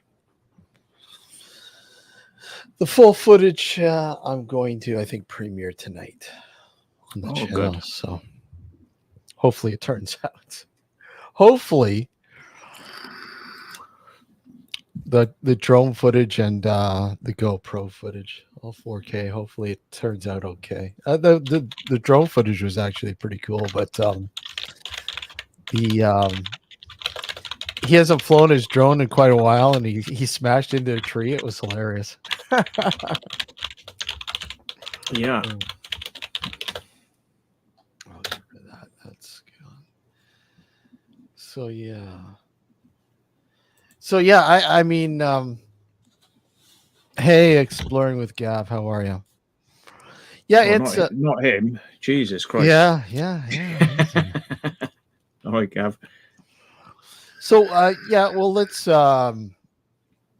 that's the whole stealing stuff from channels and stuff like that. That's it's unfortunate, but it happens all the time. And It happens with books a lot. People will see a story in a book, they'll rewrite it, and then as long as they don't just copy and paste it, it kind of is plagiarism, to an extent. But again, it's nice if these authors would just tip their hat to the sources. They will say, like the polite way to do it from a research point of view is if you're putting a paper together, is you just say like asterisk or brackets number 3, and then at the bottom of the page you'll say number 3 was taken from this book. So you cite your references so people have got an idea of where this has come from. Then that's at least the most basic of things you should be doing. But like just rewriting other people's stuff and giving them no credit at all, it's almost like as if you don't want to admit that anyone else out there exists, just you, and only buy my stuff. That's what it reeks of when people do that. I think that's why I don't want to write a book. Yeah. I mean, writing books is hard. You got to do a lot of work, and then publishing it, it's a slog, costs a lot of money, and you're involved with paperwork and business stuff, when it's kind of like, that's why I do the videos, because it's just very easy for me to just get it done, get it out there, and it's published. That's it. Well, you're still telling a story too, visually. Right. And I find that I'm the same way, Matt. I find telling a story visually, I find it more, to me, it seems more creative. You're showing people an area or a subject, in most cases an area or whatever else, and you get like, I mean, the urbex stuff, like your explorers. I mean, you're bringing people into, and not just you, but I mean, a lot of people who do that, they put their explorers online and they say, look hey, you're giving them a window into places they would never even know about, or even think about going into. Yeah. And I mean, it's easier in some respects than the ghost stuff, because the ghost stuff, you're sitting down, you've got to set a load of stuff up and you've got to do research, and there's got to be an element of something. That's why I don't get into it heavily, on the channel, and I tend to defer to. I say, well, if you want to see the ghost stuff, now go across to this person's channel and watch it, because I think there's a lot more, you have to do to kind of pull that all together in a coherent way. And because at a lot of these places, I don't do the background research on, what we're doing as well, like who did own that house. Imagine really, I mean, we're going into an urbex location, and then realistically after that, I should be then speaking to the neighbors and finding, well, who owned this place and who lived there and what were their names, and do any of these names mean anything to you that we've just heard from like a ghost session, and then the name, but like that would be the way I would like to do it if I was going to do it myself, because I would like to not just say, oh, we got a load of names and random stuff, but oh well, there we go, happy days, move on. It's kind of like, well, if you've got something, then you should be trying to tie it into something, trying to work through it. Otherwise, it's just like listening for voices in the static and putting sentences together, and doesn't what do you do with that? It's kind of, do you just leave it as kind of, well, it is what it is, and we don't know what it is, or do you try and find out, well, was there a who died in the house, just basic questions like that, who's lived in this house, who's died in this house, I think a lot of people are intimidated by editing. But I mean, now editing is there's so much software out there that makes editing so easy, or a lot easier now. And I don't think it's so much the editing that people have to worry about it. It's utilizing the editing properly in telling that story. Yeah. And that's where I think a lot of people go away. They don't know how to, okay, well, should I put this here? Should I put that there, sort of thing. And that's where a lot of it, the translation is lost in the editing. Yeah. It doesn't make sense. I mean, I think it's a lot easier to just sit somebody down and do a one camera straight at them. I mean, you see a lot of these posh sort of like films. I mean, they've always got at least 2 or 3 cameras filming one interview, and they're just changing side shot, front shot, side shot, front shot, and doing this sort of stuff. I mean, that's 2 cameras, that's 2 times the footage. 3 cameras is 3 times the footage. You have to sync it all up, get the audio syncs correctly, and you have to cut back and forth. And the only reason I can think to kind of want to see a side angle of somebody is to mask an awkward cut, where from the front it would be a cut in speech, where you wanted to cut that bit out where they said fuck, or they cursed or whatever. You want to cut that moment out, but if you just cut it, it makes it look like you've erased an important moment. So you cut to a side angle and then cut back, and that can get you out of it, kind of doing that sort of stuff. But I think those things should be used sparingly, because I don't want to sort of drop you out of the general real flow. So again, you could put a picture up. Sorry, that's okay. I got so many alarms in my phone.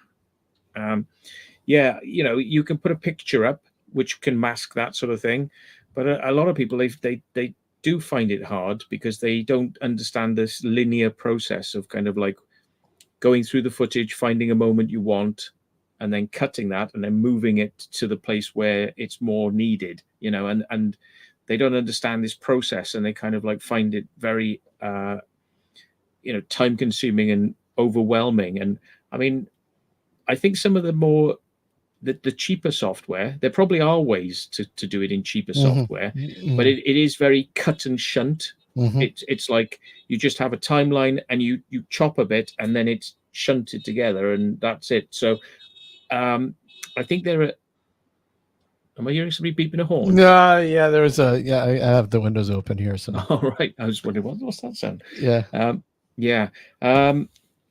But I think like with Premiere, there's all sorts of like techniques whereby I can chop the bits as I'm watching it. If I want to, I could chop the bits and move them up a timeline, Mhm. and then take all that timeline and put it into a separate file, like a Mhm. separate window, Yep. work on that, and then bring that back into the original. So you know, it's like having subfolders. It's like Mhm. having a file on something and another file on something else. And instead of just putting those files end to end, end to end, end to end, you keep them in separate places. You can go in and out, you know, from files, and you pull things in, or you say, oh, this was an interesting visual moment, I'll just cut that out and put that in my b-rolls, and that was a nice bit, I'll put that in my b-roll, and then later on, oh yeah, that thing, oh yeah, and look at his hands, I'm pointing his hands, I'll put that in the b-roll. And you Mhm. could just build up b-roll, and then you've got something quickly without having to go all the way back and Exactly. forth through the footage. You know, you've got your b-roll cut is in a separate file, Mhm. and it can save you time.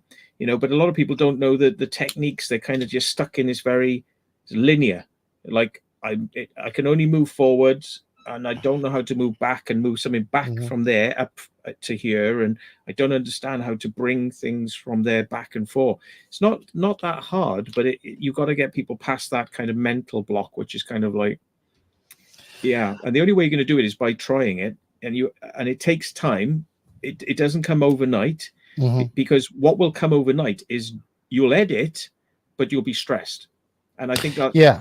it drains people. They're like, oh, that's such a hard work. And you go, well, if you just change the way you think about it and just keep doing it, it's like riding a bike.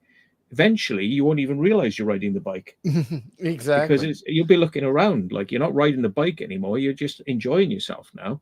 You know? You know, I laugh because I remember when I began editing, it was with the Avid, and cut and paste. It was fucking horrendous. Mm. It was horrendous. I mean, this is before digital, and now, you know, that digital's come out, and it's you know, it is what it is now. I mean, you can go to any platform now, and they got templates for you that you can use. They're making it so simple. Not to say Yeah. that they're great or anything like that. Some of them are pretty neat visually, but I mean, if you want to tell a story, I mean, it's really not that hard anymore, editing wise. I mean, well, you have to have patience. And as you say, you like, I hate being linear. I can't stand. I hate it. Mm. I'd rather be non-linear. I in telling a story, I find it more fascinating, enthralling, by telling it non-linear. Yeah. You know, because it's more of a challenge. It's so easy to just go linear wise Yeah. and cutting out what you don't want and blah blah blah. It's just simple, fine, and it's effective. Don't get me wrong. There's nothing wrong with it, but I like taking, like as you explained, the B-roll, put that up, put up, and move this over to here. This makes more sense down further in the presentation or whatever. To me, it's more intriguing. Mm. It's to me, it's more of a challenge. It's challenging, and it's more rewarding when you finish it and you put it together and you go, "Hey, this is actually really cool. I like this." You know? Yeah. But everybody's got their own style and their own Mhm. creativity, and you know, but I know that some people will go out and do a 3 hour explore, but their video, when it ends up on YouTube, will be half an hour. You Mm. know, so they've chopped out massive amounts of stuff, which, you know, some people like that short form. They like the nuggets and the best bits, but it's like, what's your best bit, or the thing that's most interesting to you may not be the same thing that's interesting to somebody else.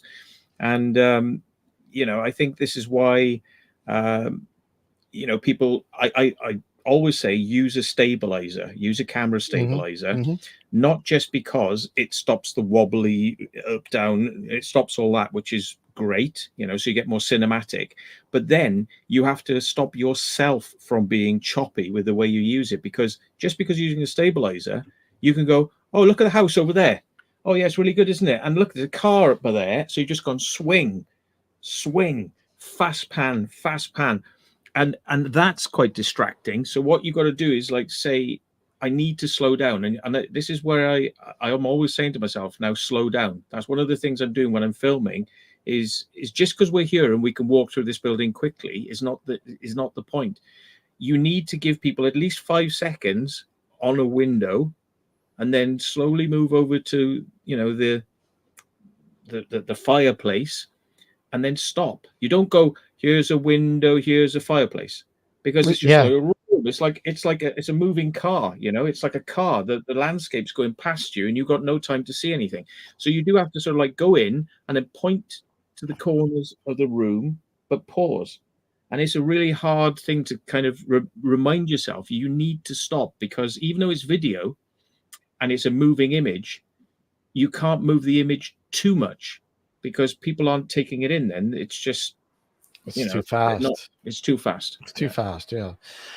Yeah. And again, most people who are, you know, filming this don't take into consideration, okay, I'm filming this for a presentation later on. And they totally forget to, you know, I'm at so-and-so, or this is the location, the reason I'm here. It's sort of giving, as you put, little tidbits in there.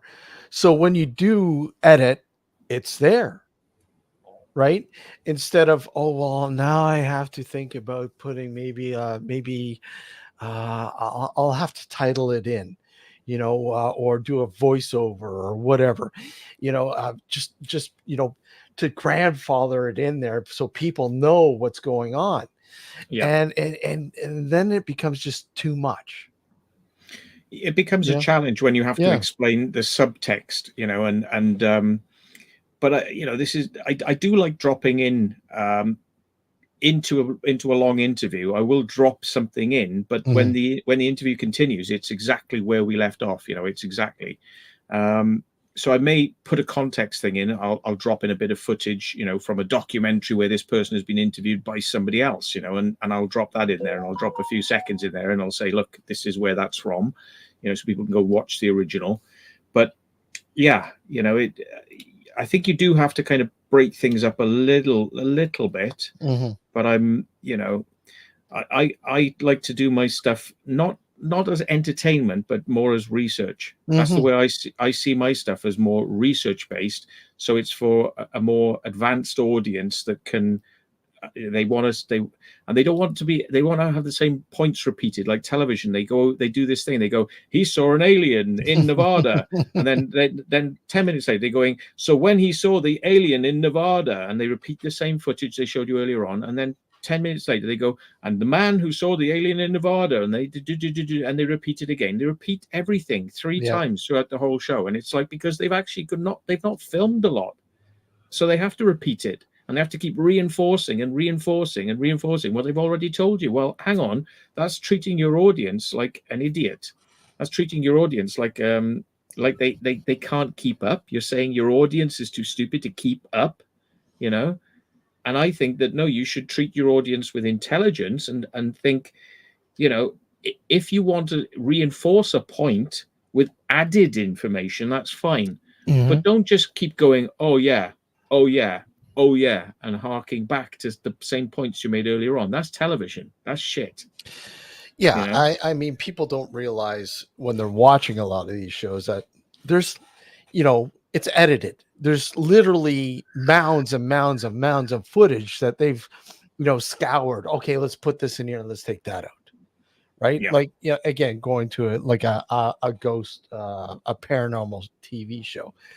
And even if they don't capture anything, because I'll tell you right now, a proper investigation is fucking boring. It's boring as shit most of the time. Very boring. And they have to find something to put in there to make it exciting. Otherwise people aren't going to watch. And they're certainly not going to watch because attention span is so small and quick because of the MTV era. Quick, bang, right? I mean, you could watch any TV show now, even interviews. It's like, but I mean, so quick now. Music videos are quite good though, because they can tell you a story in 3 minutes. You know? Absolutely. And they they treat you with a certain amount of intelligence, so they can skip from scene to scene, but you Mhm. know where the story's going. Oh, So you absolutely.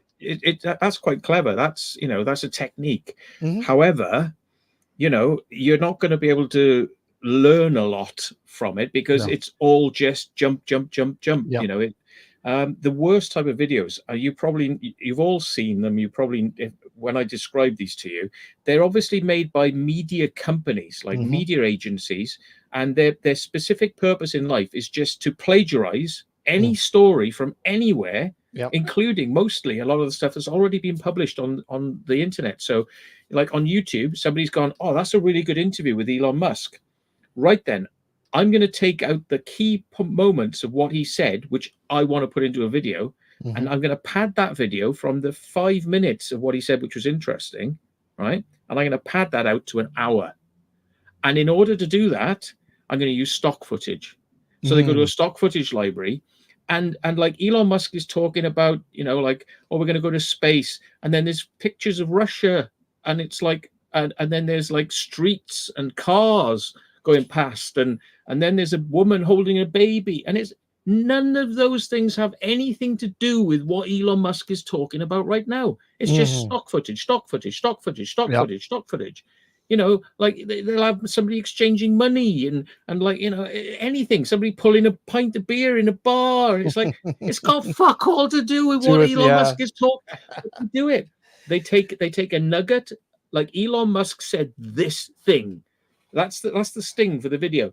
Elon Musk said this thing, and then they pad it out from that little clip, which was maximum of 5 minutes of what he's actually saying, which is interesting. They pad it out to an hour, and you get some sort of guy telling you that this is what Elon Musk is going to say. Then they immediately, you always see this, they immediately proceed Yep. to start telling you the history of the world. And I'm going, we're 10 minutes in and I still haven't seen Elon Musk yet. Yeah. It's just like, Yeah. pad. Let's talk about something else, and because we want to get you listening. And then they drop a little bit of Elon in, and then it's like, and we're on to 20 minutes now, and it's like, where's the message? And 30 minutes in, they start hinting at what the real message is. Mhm. If you're 30 minutes in, they'll start hinting at it. 40 minutes in, they've actually put the first sentence of what you actually came to the video for, what the title of the video was, and what the thumbnail was screaming this video was about. And an hour in, right at the end, they'll go, and this is the final point of the video. So all they are doing is pulling you in with a thumbnail, and this is what Elon said. Mhm. Keep you there for an hour. Yep. Advert. And nothing. Fucking rubbish. The Mhm. moment you have a really polished voice saying, yes, today we're going to tell you what Elon Musk said. You won't believe it. Elon Musk, CEO of Tesla. All know his cars. You all know his spacecraft. And then he starts to talk about his cars and his spacecraft and his dead. And it's like, where's the fucking message? And it's like, I once I realized there's a fucking polished voice on it, and it's like stock graphics, and it's like it's an hour long. I get 3 minutes in and I go, bye. I'm not going to get to the message because I'm not going to watch an hour to get the fucking message, which should be like nugget. It should be a nugget. And that's why, Matt, when you post a video, you do a good job. No, but honestly, We're on topic. What it's about is what it's about. Yeah. I mean, you're not fucking cutting, cut. You're showing people what you filmed. Yeah. Everything. I As mean, much as sure. you can, yeah. As much as you can. Of course, there's the shit that you're going to cut out. That's fine. But I mean, for the most part, you're giving people the experience of firsthand. Look, I'm there too. Okay, Yeah. maybe digitally, but I'm there. This is cool. This is awesome. Yeah. I mean, how many of these haunted TV programs, right? What does it do? It's like title sequence, blah, blah, blah, blah, blah. Then it's I'm the presenter. Let's talk about the fact that I'm here now at a really weird place. Look, picture of place. And then it's like, now we're in the door. We're inside the place now. We're in a room. Which room? Where's the room? What's the layout of the place? No mention of the layout. What rooms connect to what? No. It's just like, you might as well be in a movie studio. As far as Yeah. as far as I would be concerned, watching that, it's like, right, you're standing outside the building. Now you're inside the building. Now you're in a room. Mhm. And it's like, and then you go, and we've got all these cameras set up. How it takes forever to set cameras and mics and all this stuff up. Why don't you show the bringing all the cameras in from the van, Yeah. setting them up, running the cables, the electric cables in there, power distribution, setting it all up, right? Who's the guy who set it up? Let's chat to him. What's the challenges of working in this environment? Let's talk about the cameras. What do you do how do you do this? And it's like, now let's meet the people whose house it is, or maybe you've met them already, but let's bring them in. Mm-hmm. And now let's do the research. There's no setup on how they actually do it or how they film it. It's not important. That's just the magic you don't get to see. That's because important. That to me is the stuff I want to see. I want to see how you're researching this, how you're going about it. I want to see, what due diligence you're taking. I want to see all this sort of stuff. No. It's just like, in we go. Here's the person. Here's the best bits, and let's repeat it. It's like fucking it irks me. Yeah. It's a part of telling the story, right, Matt? It's a part of telling the story, the full story. It's not giving them a glimpse, but giving them the full experience. I mean, you're going to an abandoned location. You may not be able to tell the name of the location, but you're okay. You can't show them where it is, but you could show them what happens while you're there. Yeah. I mean, I think these TV companies must think there's no interest in their side of it. Like what we do as TV people, we're transparent. We're like fly on the wall, so we don't exist. But obviously, there's a camera guy, a sound guy, a lighting guy. There's all this like process that goes on in setting up something like a ghost hunt or a ghost thing. And I know they really don't. I don't think they do enough to kind of explain. They go to a massive asylum. They go, it's one of the biggest asylums in Canada. For 100 years, people blah blah blah blah blah. It's like, well, let's have a walk around the building then. Let's have a proper drone flight over the top so we can see the scale of it. Why don't you show us a map and tell us what the buildings were and what they did? And like, why don't you walk us through it rather than jumping us like a teleport device, chink, chink, chink from room to room? And these rooms don't mean anything. It's like, what is this room? Where are we? It's so-and-so spent time in this, and so-and-so spent time in this cell, or if it's a jail or whatever. Okay, who's so-and-so? Tell us who that so-and-so is. Oh, well, quickly, blah, blah, blah, blah. Oh, but that doesn't explain. Okay, I don't understand. This makes no sense to me, but whatever. Apparently, it's fucking haunted because that guy spent time in that fucking jail cell. Yeah. And that's it. There was even a few TV programs that came out that were starting to mimic the urbex type of thing. Like, let's go to a really old abandoned place and tell people something about it, Yeah. And the way they went about it was to just like, here we are at this amazing location, sped up drone shot outside, and it's like, and then here we are, like standing by the front door, but it's like, yeah, well, where's the rest of it then? And then they're inside, they show you a couple of locations, cut. And then they did the weirdest shit. They then had their experts, like as if they were like analyzing this urbex, like as if it was a UFO experience. They were bringing in their experts, who were just sitting there in a studio talking about what they saw on the screen from the explore that the people did. So they're probably getting to see a little bit more footage, or maybe not. Maybe they're just showing them the same 5 minutes that they end up broadcasting.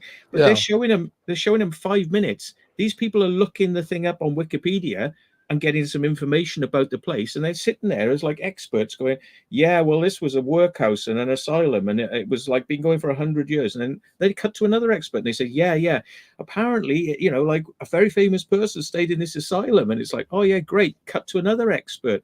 Oh yeah, da. And it's like, They've gone from what? We're there for the location. You're now cutting away to somebody sitting there in a chair talking about it.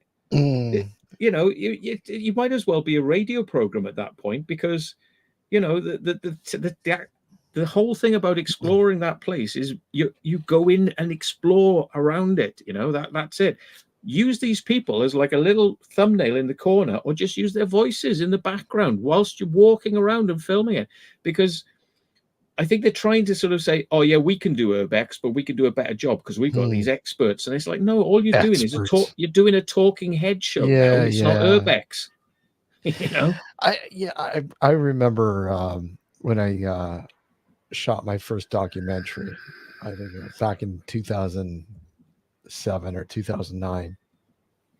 And one of the locations was a place called Waverly Hills Sanitarium in Louisville, Kentucky. And I said, I want to give the people everything. I mean, this place is, I think, what is it? 800,000 square feet. Massive place. Massive. I mean, how do you translate that into film?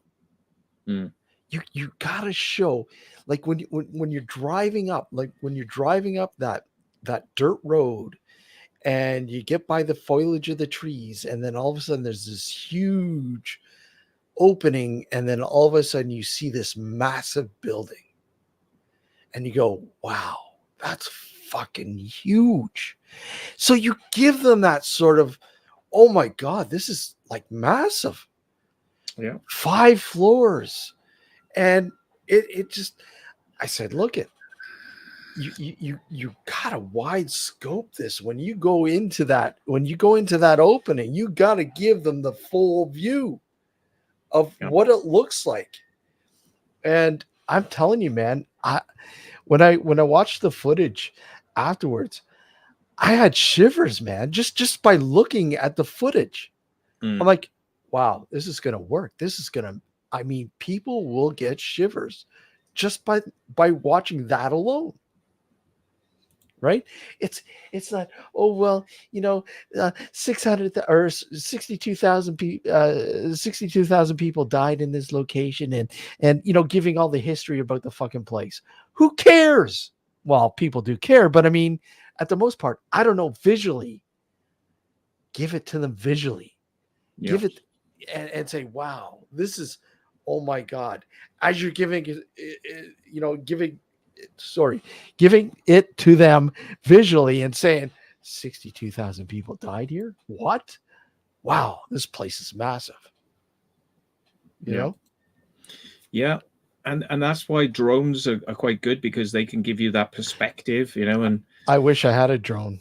Back then that it would have been amazing to shoot with a drone, but I mean, we're in a good time now because we've got good cameras as well. Whereas, like standard definition cameras, I mean, they edit together, but I mean, now we've got stuff that's basically not far from cinema quality, that handheld stuff.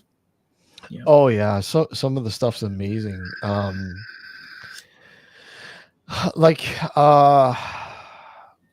mean, even a lot of the drone stuff is within reach now. I mean, before the drone stuff was, I can't afford that. Maybe I can rent it, but I can't afford it. And I mean, how much of the price of drones dropped in the past, say, 10 years, past 5 years?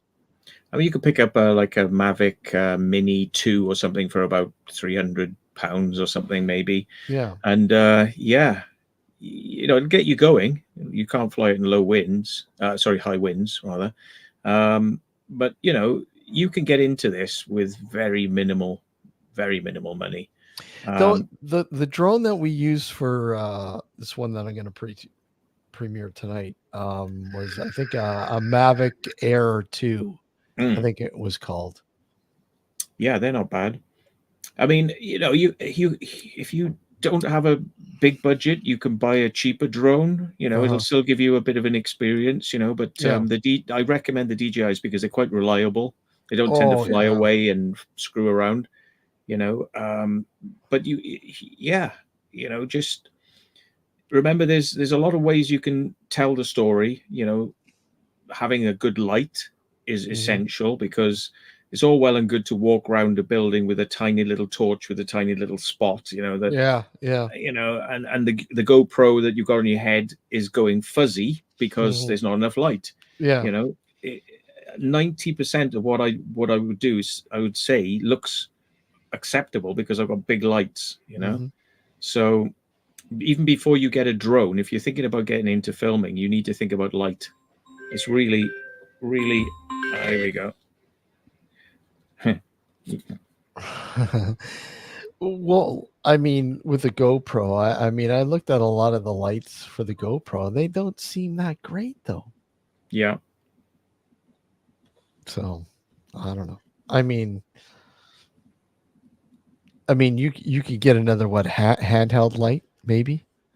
Yeah, you know, get a sort of fairly high candle power light, you know, that's wide, and yeah, you should be okay. But you know, more lumens is better. Oh, And of course, obviously, yeah.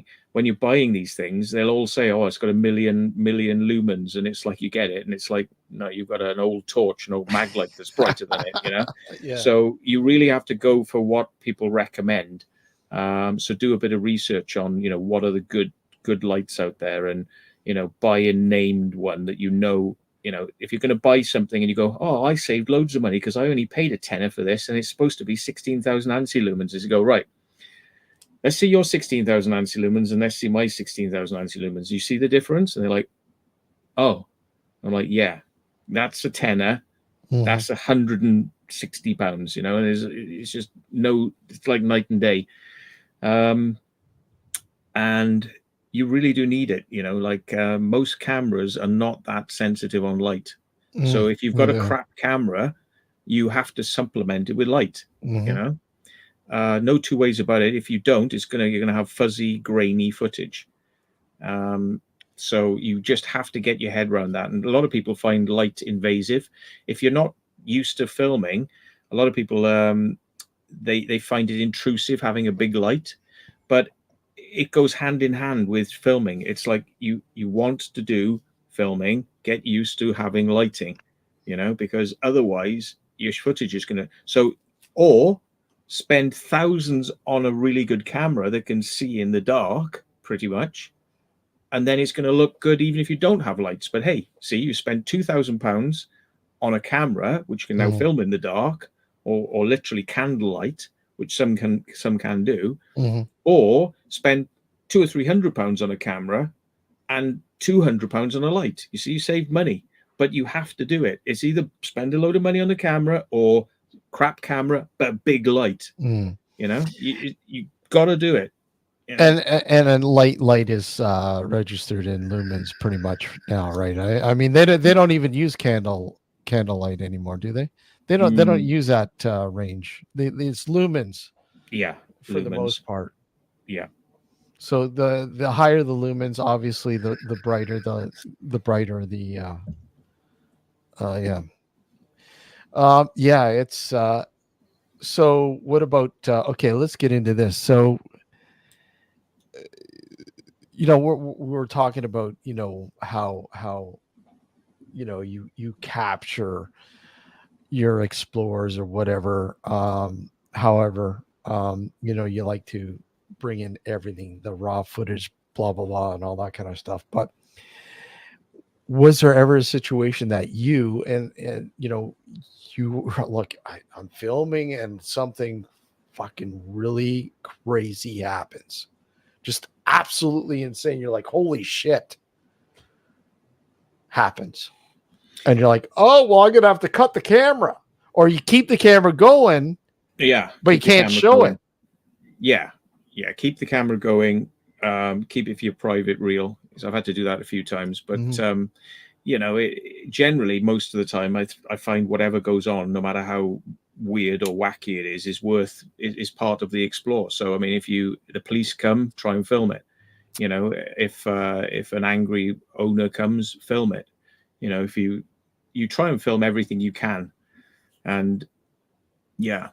remember, be filming, even if you are chatting to somebody, just keep it filming, even if it's down by your side, because you've got the audio, so that if it gets a bit heated, you've got evidence of what went on, because people, a lot of the time, police and owners or security will get shirty with you, and you need evidence of that, so, and they may get angry that they're being filmed, but you say, well, I need to film it in case, you decide to kick off. Exactly. So, yeah. Like example, I remember watching, I can't remember which one it was, but you were, they were following you. You were going into a certain area, and then there was like a roundabout sort of thing, and you went around, and the cop pulls you over, and you literally, you're talking to the cop, blah blah blah, and then all of a sudden, I think you gave the cop a sticker. Didn't you give the cop a sticker? One of your secret vault stickers? Might have done, yeah. I thought that was classic. Because he's like, I know you. You're that secret vault guy, aren't you? And oh yeah, here you go, sticker. Yeah. By the way, you're gonna have to give me your address. I'm gonna send you one of my stickers. Okay, we'll put it on the wall of things you can't see, but there. Yeah, I've finally got a whole bunch coming in, so I wouldn't mind sending you one. So. Yeah, I mean, I think people like want to see what goes on behind the scenes. We had a farmer the other day, and we just pulled up on the side of the road, and this farmer came out of his farm, and he was like, you can't go in that field. I know what you're going to do. So we were filming because I thought he seems, you could tell straight away he was gonna cause trouble. And then he was saying, like, tried to grab my camera. He goes, "Why are you filming?" I said, "Yeah, because you're going to do stuff like that, and then you're going to turn around and say that we've done something to you, like we've been aggressive to you. So I want evidence of what you're behaving like, And he's like, "I'm not doing nothing." I said, "Well, you seemed pretty aggressive to me." And then he goes, "Yeah, well, I might be aggressive, but none of you can take me on." And I'm like, there you go. Now you're talking about wanting to fight. You know what I mean? Yeah. But the thing is, it's like if you call the police, you'd be saying that we were trying to fight you. That's what you'll tell them, won't you? So it's like this conversation is important because it helps people to understand that this is how a lot of people, instead of saying hello, what are you doing? Oh, I'm sorry you can't do that, but have a nice day. They're like, right, who wants it? Come on then. They're like that, and they're all aggressive and amped up, and it's, I just need people to understand that there's a lot of people out there like that, and they're often a bit, they go off the deep end before they find out what even is going on, and have a normal conversation. They're accusing and agitating the situation, really. You should do a best of, just with the scenes from all your videos where you have confrontations with like that, like the COVID dude, the coffin guy. God. Yeah. Oh man. But I mean, have you ever been in a situation though that literally somebody has like threatened to like literally manhandle you? Like seriously, like you got into a situation where you thought, okay, we can handle this, and it just gets out of hand. There was security. Oh, I can't. Yes. Well, if you can't mention it, don't worry about it. I can't. Yes, with security. Yeah, with security. I'll tell you off air, but yeah.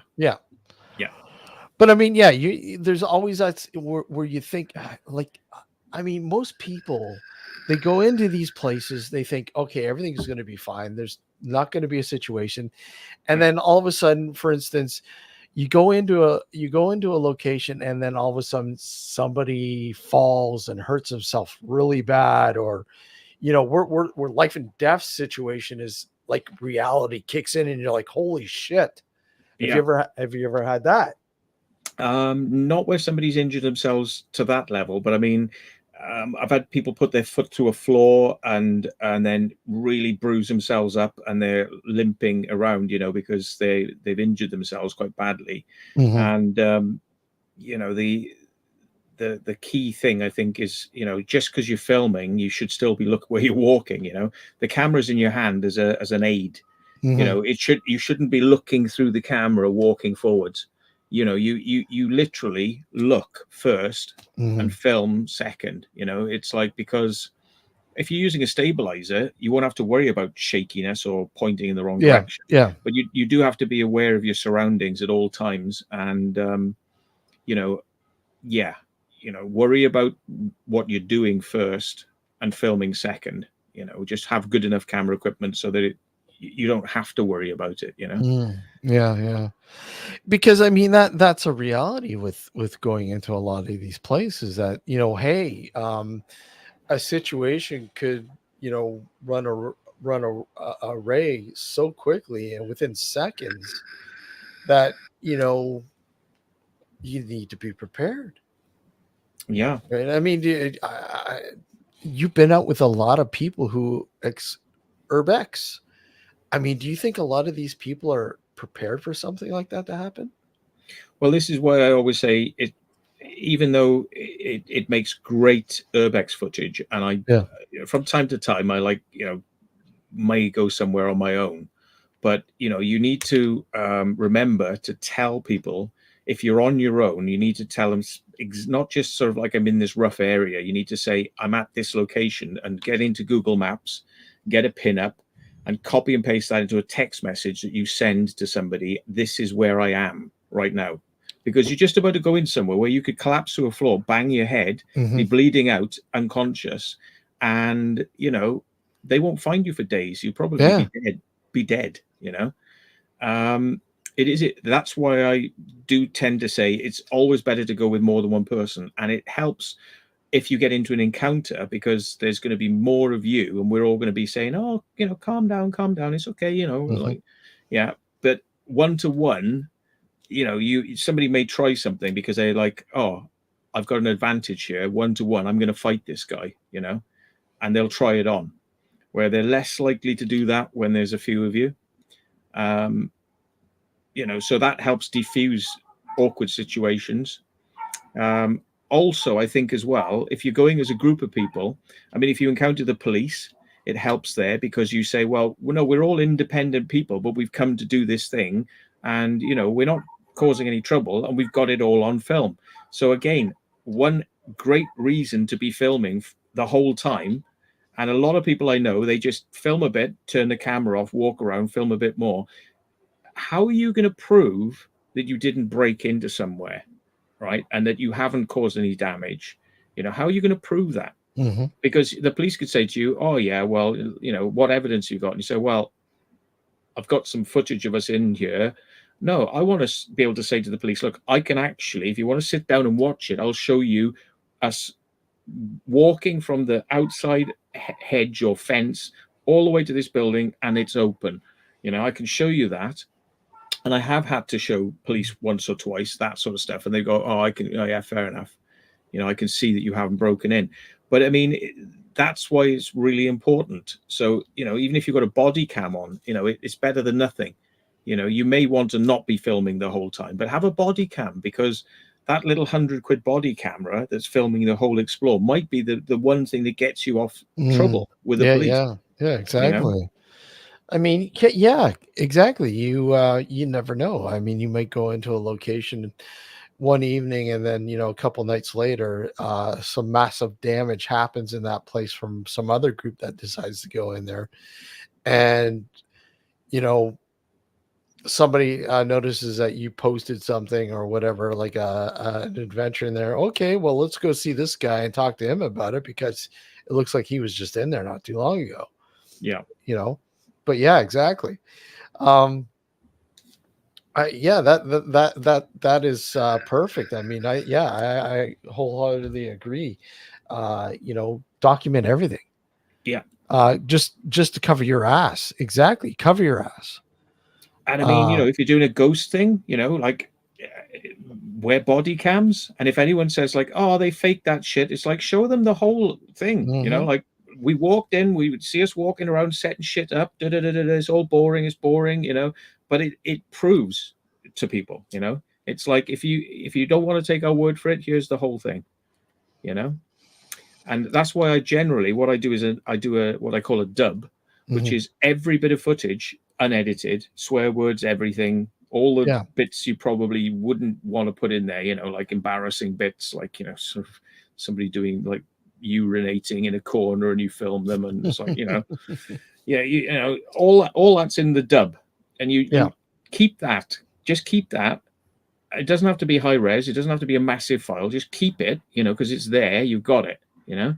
I tend to upload them to YouTube on a private channel, and I share those with the people who are on the Explore, you know, because obviously they Yeah. were there, they know what went on, you know. So, but like sometimes you wouldn't put some of that stuff up on YouTube for obvious No. reasons, Yeah. but yeah, it's good to have it, because you need to have it to refer back to. If somebody then says, oh, well, did you see that thing, you know, that went, and what thing? And they're like, oh, you know, something floated through, and I go back to the original footage, and I'm like, you know, I can work it out maybe. And yeah, so I just think that people will always throw that out at you. If you edit like just the best bits of a night into a video, then somebody is going to say, oh, well, that's just edited because you've set that shot up and you've got some piece of string pulling a door or doing something. You know, it will help fend off all of that type of conversation, because you can say, well, you know, have a look at the full video. You know, I wouldn't normally release this because but there it is. It's the whole thing's there, warts and all, embarrassing bits. The whole thing's in there, you know? Yeah, So, absolutely. When yeah. somebody's trying to scale that wired fence and they get caught. Mm. Oh, yeah, exactly. What about have you ever had any strange sort of experiences in a location that you've gone to, like just something you can't explain at all? Just weird, Well, just weird.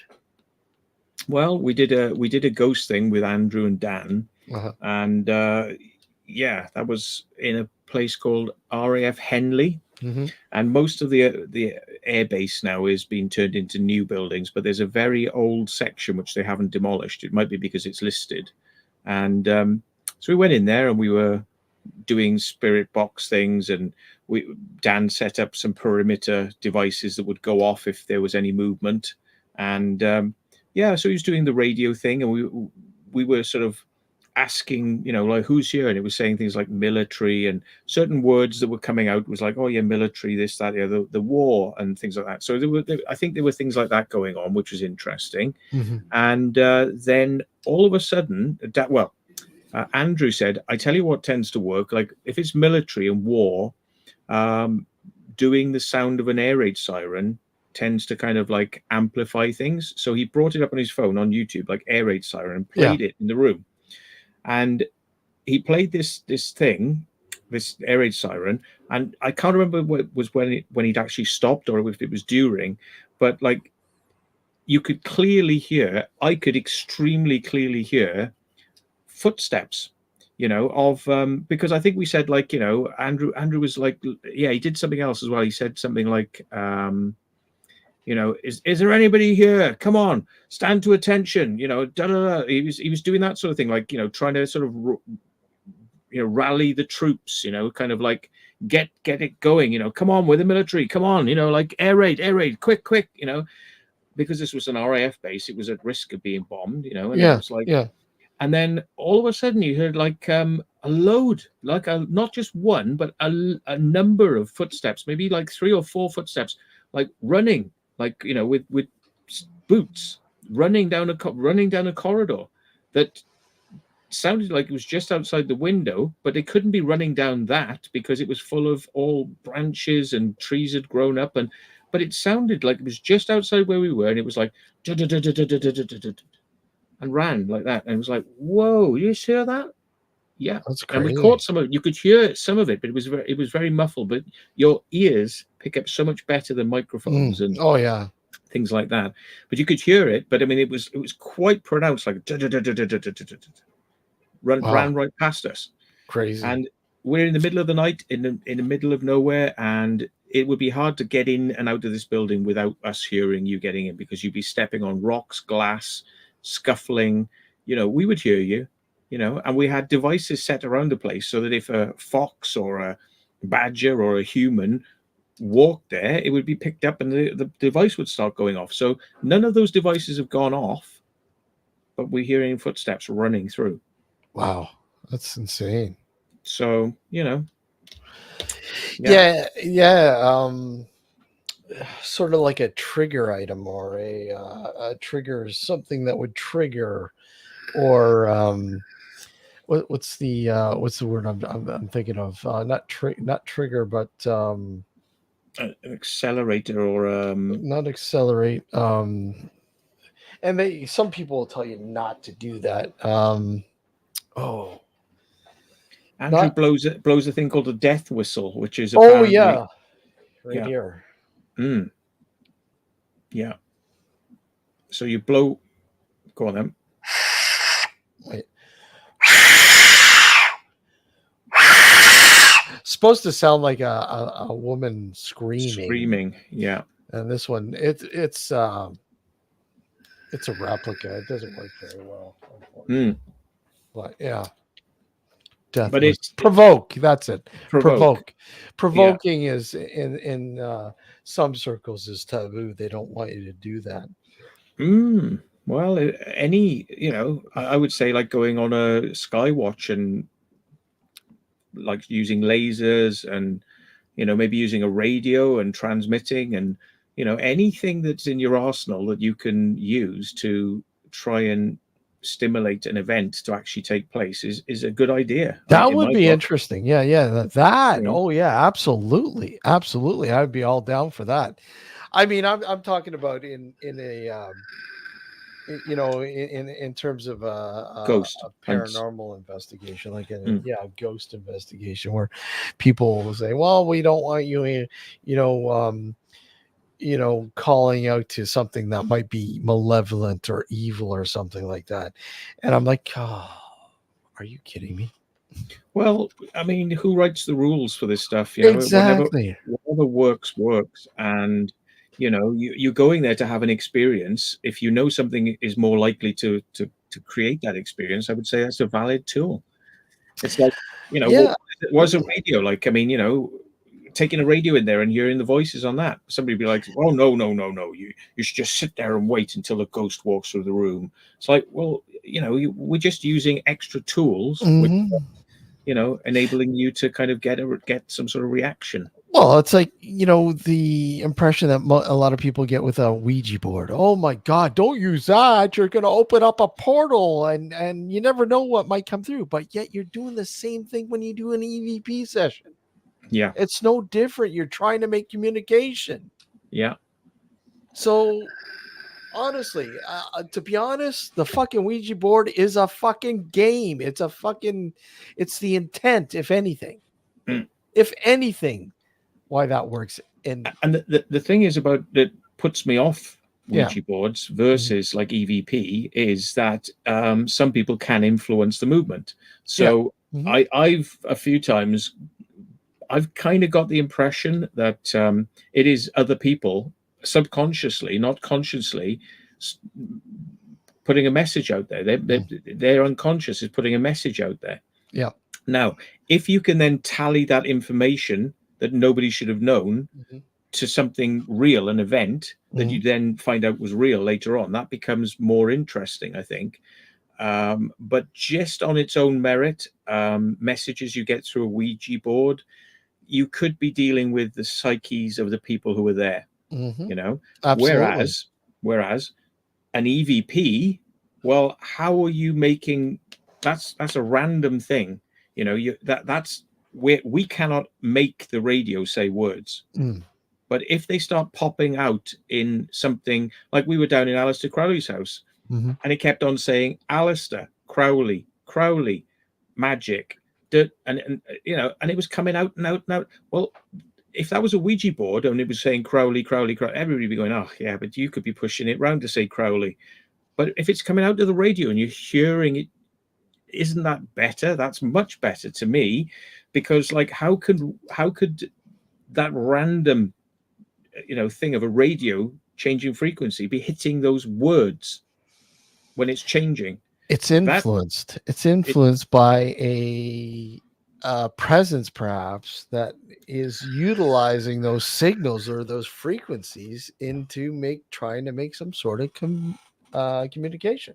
Yeah, and that to me would be, it's as good as if you could have a Ouija board, you could sit down and you could all go like that, fold your arms, and the thing would move around by itself. I'd be going, well, that's a great device.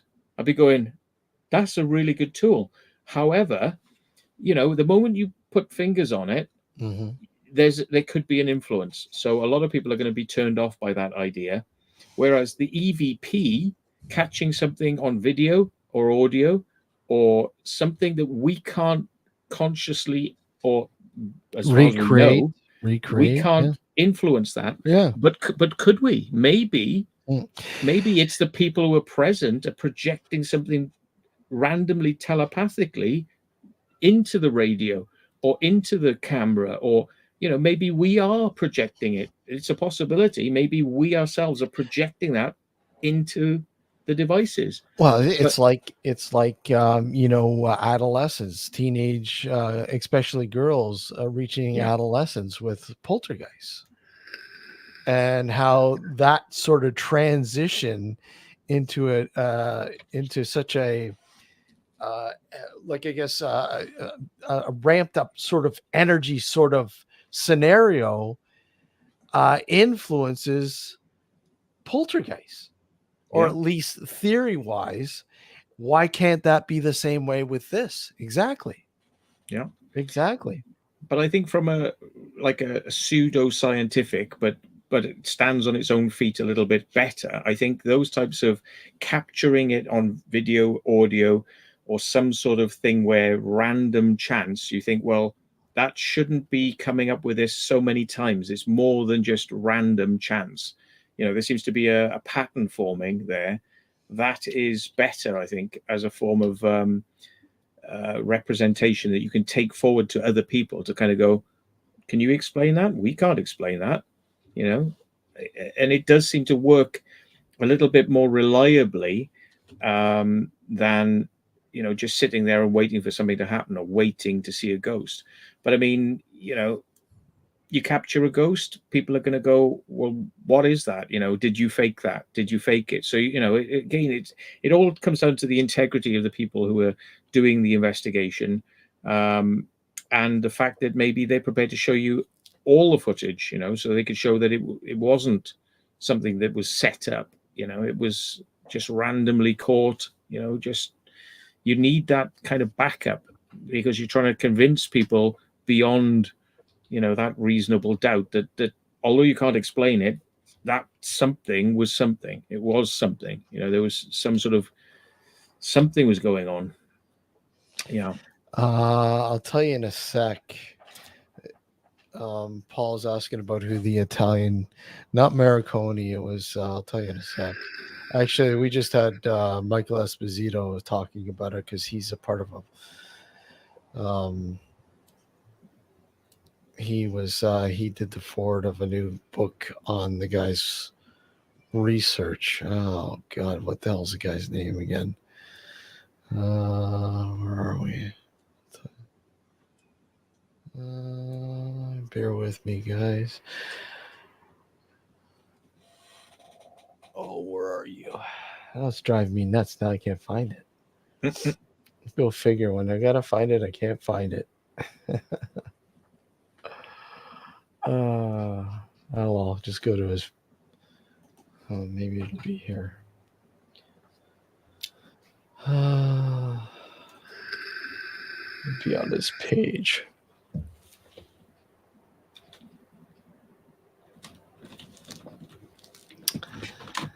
Oh, what the heck is his name now?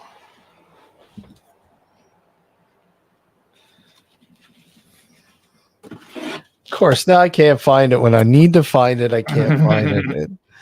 Where are you? He just posted it. Here we go. Fidel Castro. No, Friedel's Conversations with the Dead. Hold on. Here's the book. Where his full name? Oh no. Okay, I'm thinking of. I'm thinking of Frederick Jurgensen, who was similar. He was the pioneer of EVP. Oh yeah. But no. Okay, I'm sorry. I was. That's not the person that Paul was asking about. Was it Bulky? Backy? I don't know. Was it Backy? I just remember watching a movie not too long ago, directed by that guy, Lucio Fulci. Directed a movie, his take on Pose the Black Cat, and the one character in the Black Cat would take a reel to reel and go down to the cemetery and record at the tombstone of a gravestone of a particular person and capture voices. But he is famous in Italy. I don't know. I can't think offhand who it might be. Oh yeah. Bacchi, yeah, or Bacci or something. But some Paul Byrne said he lost the ability for years, then it came back. He lost the ability and came back. I don't know. I have no idea. And it's one of those names that you probably hear all the time. Well, somebody mentioned Marconi. And again, Michael Esposito is a he's a descendant of not Marconi, but is it Marconi? Hold on, I'll tell you in a sec. Where are you?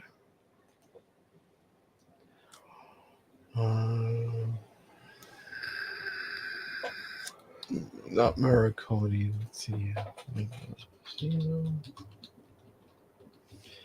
I'm terrible at getting these. I'll tell you what, whilst you're thinking about that, I need a quick break a sec. Alfred Vail. Vail. Oh, Beyond the Veil. Yeah, Alfred Vail, who invented the Morse code. Is that, I don't know if that's who you're thinking about, Paul. Alfred Vail, who was a part of the Morse code. I'm not sure if that's who you're thinking about. Could be. Hold on, let's see.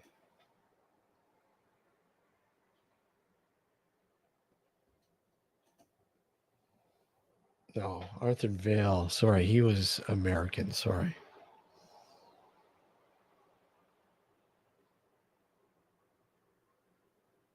But he was one of the co-creators of the Morse code with Samuel Morse. But he was a descendant. No. He's not. He's an American.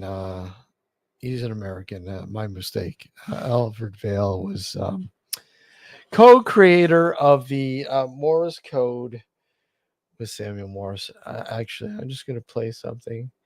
We'll go for about another half hour, and then I'm going to end this, but I'm going to play something again. Take a quick break. I will place some of this again. At the Termaine house.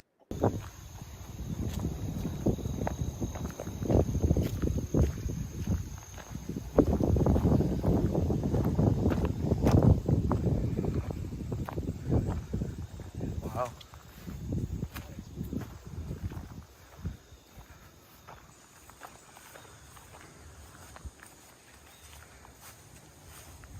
Can't even get in the barn anymore. I wonder that little window does. So is this considered as like a heritage No. area? No. No.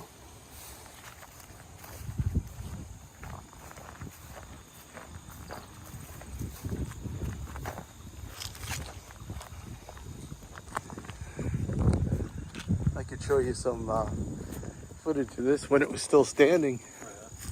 I'm guessing there's a pathway here. This looks like a pathway here. I don't know.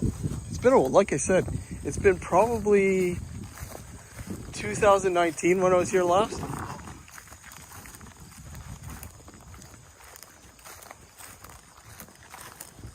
How'd you even find out what this shit? What's that? How'd you even find out what happened?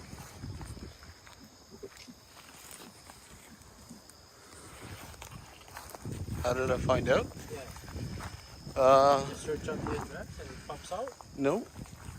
I had somebody who worked with the police department, private investigator. Look at this.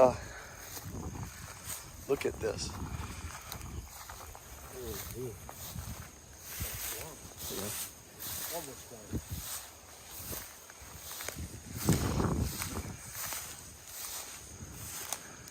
All right, enough of that. Always the way in. Oh, just getting to the best bit. Was the door open? Gee, we'll play the full version. Hopefully, premiering tonight again. Hopefully, it all goes well. Hey, Frank, how are you? Good to see you, Frank. I'm Bob, medieval. yeah, he did mention. Yeah, okay. So I guess there you go. There you go. Thank you, Frank, for Tominish mentioned him earlier, so he was right. Frank was just reiterating, Frank, but thank you. Yeah, so it's an interesting phenomena. It's very, very I don't know, man. You know, there's so many different theories as to where these voices might be coming from. But by the way, is my volume loud? Because the other night it was very, very quiet when I was on. No, you seem to be okay. Yeah. You're okay on this end. Just tell us in the chat if it's too loud, too quiet. Because I noticed it came out really quiet when I was doing a thing the other night. So you seem okay right now. Anyways, to me, anyways, let me just check. I'll just check. Hold on. Yeah. So it's looking okay. Yeah. Yeah. 1, 2, 3, 4, 5. Yeah. Yeah, it looks good. No, it just came to me then. I thought like I was watching something and Tracy was no, it wasn't. It was Jackie. Sorry, Jackie was really loud when I was listening to it, and I was just down here. So I had no idea. So what do you think? What are your thoughts? Where are these? I don't want to say disembodied voices, but these EVPs. Where do you think they're coming from? What are your thoughts?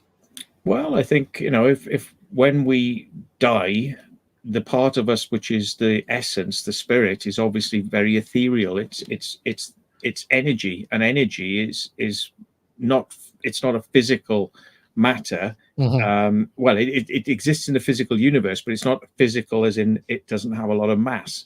It's like gas, it's like it's energy, and if it can go out there into the universe and move around, then that would be maybe your spirit. And if it can come back and the conditions are right, like the radio, like when you tune into a very weak radio station on shortwave, it comes and goes, and the signal strength goes up and down and up and down. And like when you're walking around with a radio in a building, and somebody's outside, and then like you can walk around a corner and your signal will drop and it will come up, so I think if the spirits are kind of very light in the energy that they have, to affect our physical reality, then that's why you're getting these little bits and bursts coming through. But if you say to them like, well, can you pick up this phone and levitate it in front of me? It would be like the amount of energy to do that would be colossal. So under the right conditions, perhaps sometimes things like that can happen. But for the most time, I think the most ways you're going to see ghosts are fleeting. Maybe this is why they manifest more in the dark, because it's easier for them to be seen in the dark, because they're actually not giving off much energy, much light, so people do see ghosts in the daytime, which Oh yeah, there's no does given happen. time. Yeah, it happens Yeah. whenever. Yeah. But I think that when maybe when I think it helps focus people's minds, which maybe goes into this thing of like, maybe we help manifest these things, maybe because the spirits kind of use our energy. I keep hearing this a lot from people who do a lot of this, is they use our energy to kind of Yep. help manifest. Mhm. And I always say, when I'm there, I'm in my head, I'm saying, if you need to use some of my energy, go right ahead. Like, use my energy. I don't often vocalize it, but I'm saying it in my head, sort of giving them permission to kind of use that to help if they need it. So I think that you're dealing with a very, very, very weak signal with ghosts. And sometimes when the conditions are right, and God knows what those conditions are, and literally probably God only knows what those conditions are, Mhm. then things come through very strong. You do have a visualization, or something can actually touch you, or something moves, and things like that. So, but most of the time, when you're dealing with something that's very, very weak energy, what do you do to pick up weak energies? You use a radio or Mhm. a sensing device, because you're trying to pick up something that is very, very hard to pick up. Something that has, electricity, or something that has some power that they can slay from. I mean, I had an incident happen when I was doing an EVP session in an old farmhouse that's now a museum. And I was in a room by myself, a parlor room, back in the day when they didn't have the money for a funeral. They would have their funerals in the parlor room of the home. And I was doing a little EVP session. I had a couple recorders going, had the closed circuit cameras in the room, and blah blah blah, just documenting the whole thing. And I just had this overwhelming feeling, and I'm not psychic. Don't get me wrong. I'm as psychic dumb as they come, uh, as a lot of people like to say. But I just had this overwhelming, overwhelming feeling that children were in the room hiding, and back then, children weren't allowed to be in that room. That room, it was forbidden. It was for adults only. It's for adult time. Children aren't allowed to be in there. Yeah. And so I said, okay, well, maybe I'll just start talking as if there's children hiding or playing games or something. Ask questions. You're not supposed to be in here. You're hiding from your parents. You better go back upstairs, or you're not supposed to be in there. You're gonna get in trouble. Are you playing? You're hiding a seat. All sorts of different things. And then within minutes of doing that, all of a sudden, I felt this tug on my arm like this. And I'm like, what the hell? And my brain's trying to process this, going, okay, it was a hot August evening. All the windows were closed. I mean, there was no air. It was very stagnant in there. And I'm like, how the hell did that happen? It doesn't make any sense. So I go to the guys and go, check the DVR footage. Let me know if you guys captured any of that.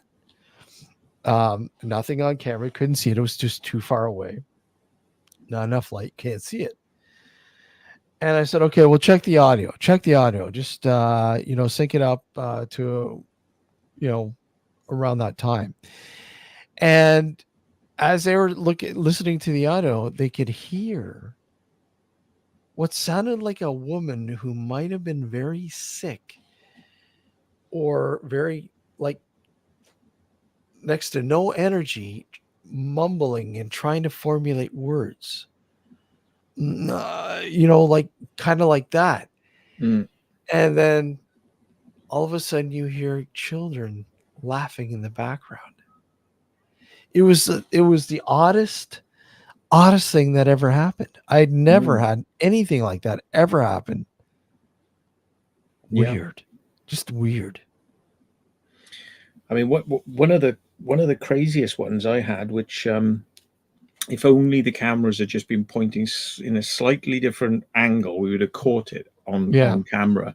Mhm. But I mean, we were down in the basement of a children's hospital in Bristol, and it was known as like the infirmary. And Okay. they rebuilt a new hospital across the road from it, and this was an old place, and they were ripping it out because they were going to turn it into flats for students or something like that.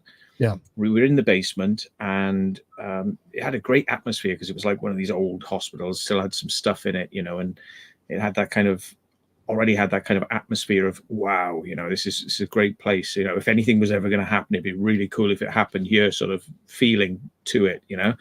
And we got in the basement, and they said, "Oh, we'll put down our little electronic sensor, the K meter or whatever, that triggers if it detects energy." And so we were down there, and I said, "Well, you know, let's call out then." And we were sort of asking for something. I can't remember. I'll have to watch the video now to kind of refresh myself. But we were doing something, and then I had a ball, and I said, "Oh, I tell you what, I'll kind of like, because it's a children's hospital, I'll like." So I threw the ball, and I said, like, you know, "Oh, throw the ball back to us, throw the ball back," and that didn't happen. Mhm. But the K meter went off, and I said, "Oh, somebody's there." I said, "Oh, you know, is there a child down here?" I said, "You know," and I started talking to it like a child. I said, "Yeah, you know, you shouldn't be down here. It's very naughty. What are you doing down here now then?" You know, like talking. And all of a sudden, my trousers got pulled down. But Oh, wow. it sounds like I was in my underpants, and no, I wasn't. It was a weird one because we'd actually put on a second pair of trousers because we were wearing suits and trousers to do this Yeah. explore, just to Yeah. be weird, just for, you know, just to sort of like be a bit funny that night. Yeah. Yeah. So a few of us were wearing these suits, and so I had my trousers underneath and a suit trousers put on top. And what it did, it pulled the outer trousers down over my under trousers, and yet I had things in my pockets, and these trousers were done up, and there's no way that these could have come down and over the things in my pockets because I pulled them back up, and I said, "But look how hard it is to get them to come down. You can't Jeez. they won't come down. You know, they've got to Yeah. get past these things that are in my pockets." But the trousers came down without me feeling them, without feeling the waistline of the trousers that were on top, struggling to get over my wallet, my keys, and my things in my pockets. It was Wow. this, they just went down, and I went, "Oh," and I said to the spirit that I believed might be there, Mhm. "Did you do that? Did you pull my trousers down? That's very naughty. You're very naughty." And the K meter was going mental at this point. It was Crazy. like woo, woo, woo, woo.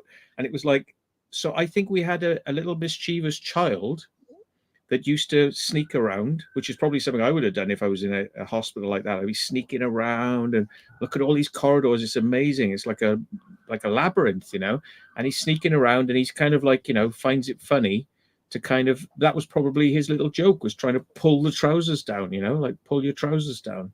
Who's this guy telling me I'm naughty? Yeah. And we got a big reaction. We really interesting. That's the biggest thing that's ever happened to me when somebody's been filming and we've been in a location. Yeah. But the cameras were pointed here, or they were pointing up, and I said, "Did you see that?" And it was like, there are people standing behind me, and they actually said they saw the trousers just come down.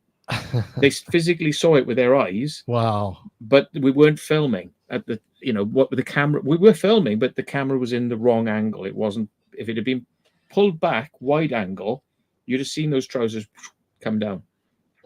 Amazing. Yeah. Anyone ever thought why pots and pan banging was done on the doorstep?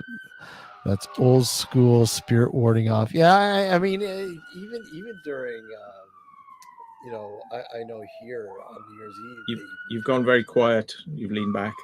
oh, I Yeah. know, and you're hearing the sirens going, Yeah, right? the sound was louder than you then. Yeah. um, you have that why people do that on New Year's Eve, even people bang pots and pans to ward in the new year. Hmm. Ward off the old one, get lost. Yeah. That's crazy shit, man. um do you think our power, mental, spiritual energy has been dulled or nullified? If yes, is it for our good or something else? Probably something else. I don't know if it's for our good. I think it's, I like to say, um filtered. I mean, they, I I think don't, I we self filter, and yeah, society tells us to filter yeah, as well.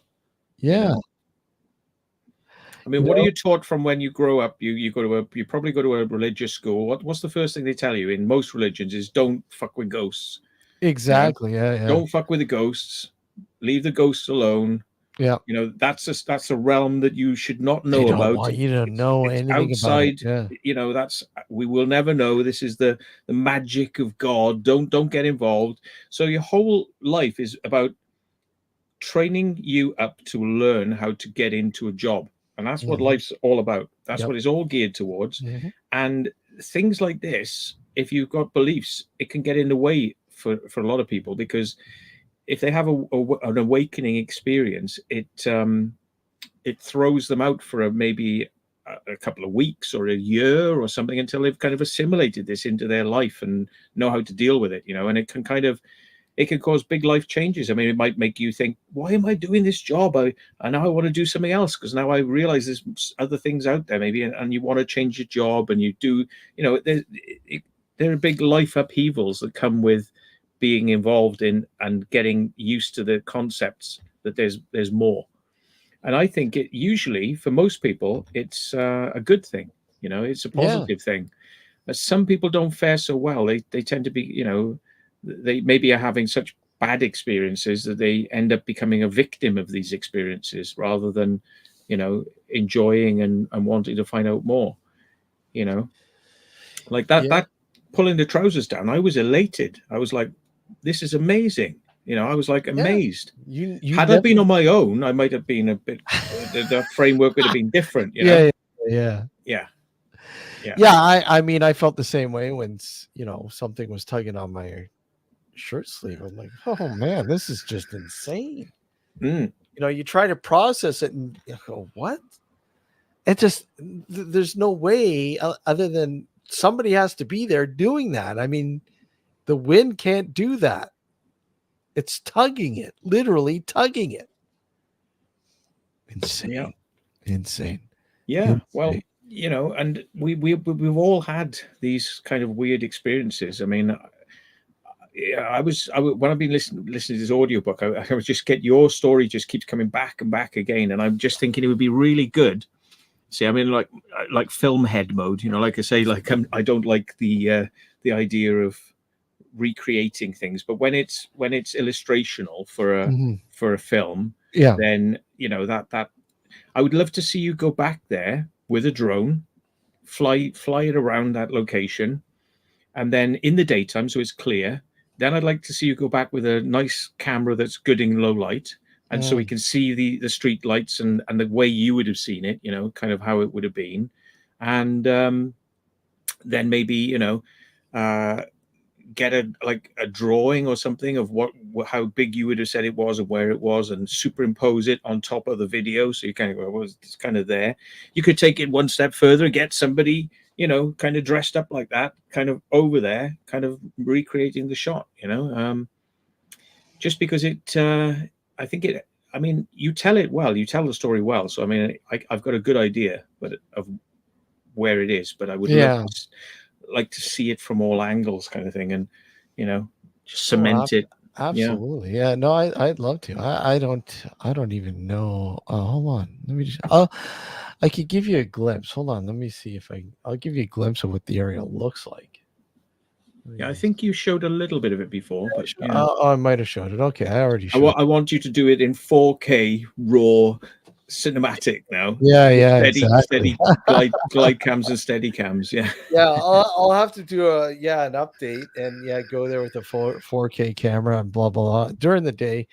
I don't know. During the day, it's just too busy. I'd have to go at night. Even at night now, I think it's pretty busy there. But yeah, no, definitely. Well, if you mic'd up, if you mic'd up so that people can hear your audio and the cars aren't too loud. Yeah. I mean, you don't have to. You can stand there at the angle. You can see the bridge. You can see cars going across the bridge. Then you could move more away from the road and. Yeah. Well, food. no.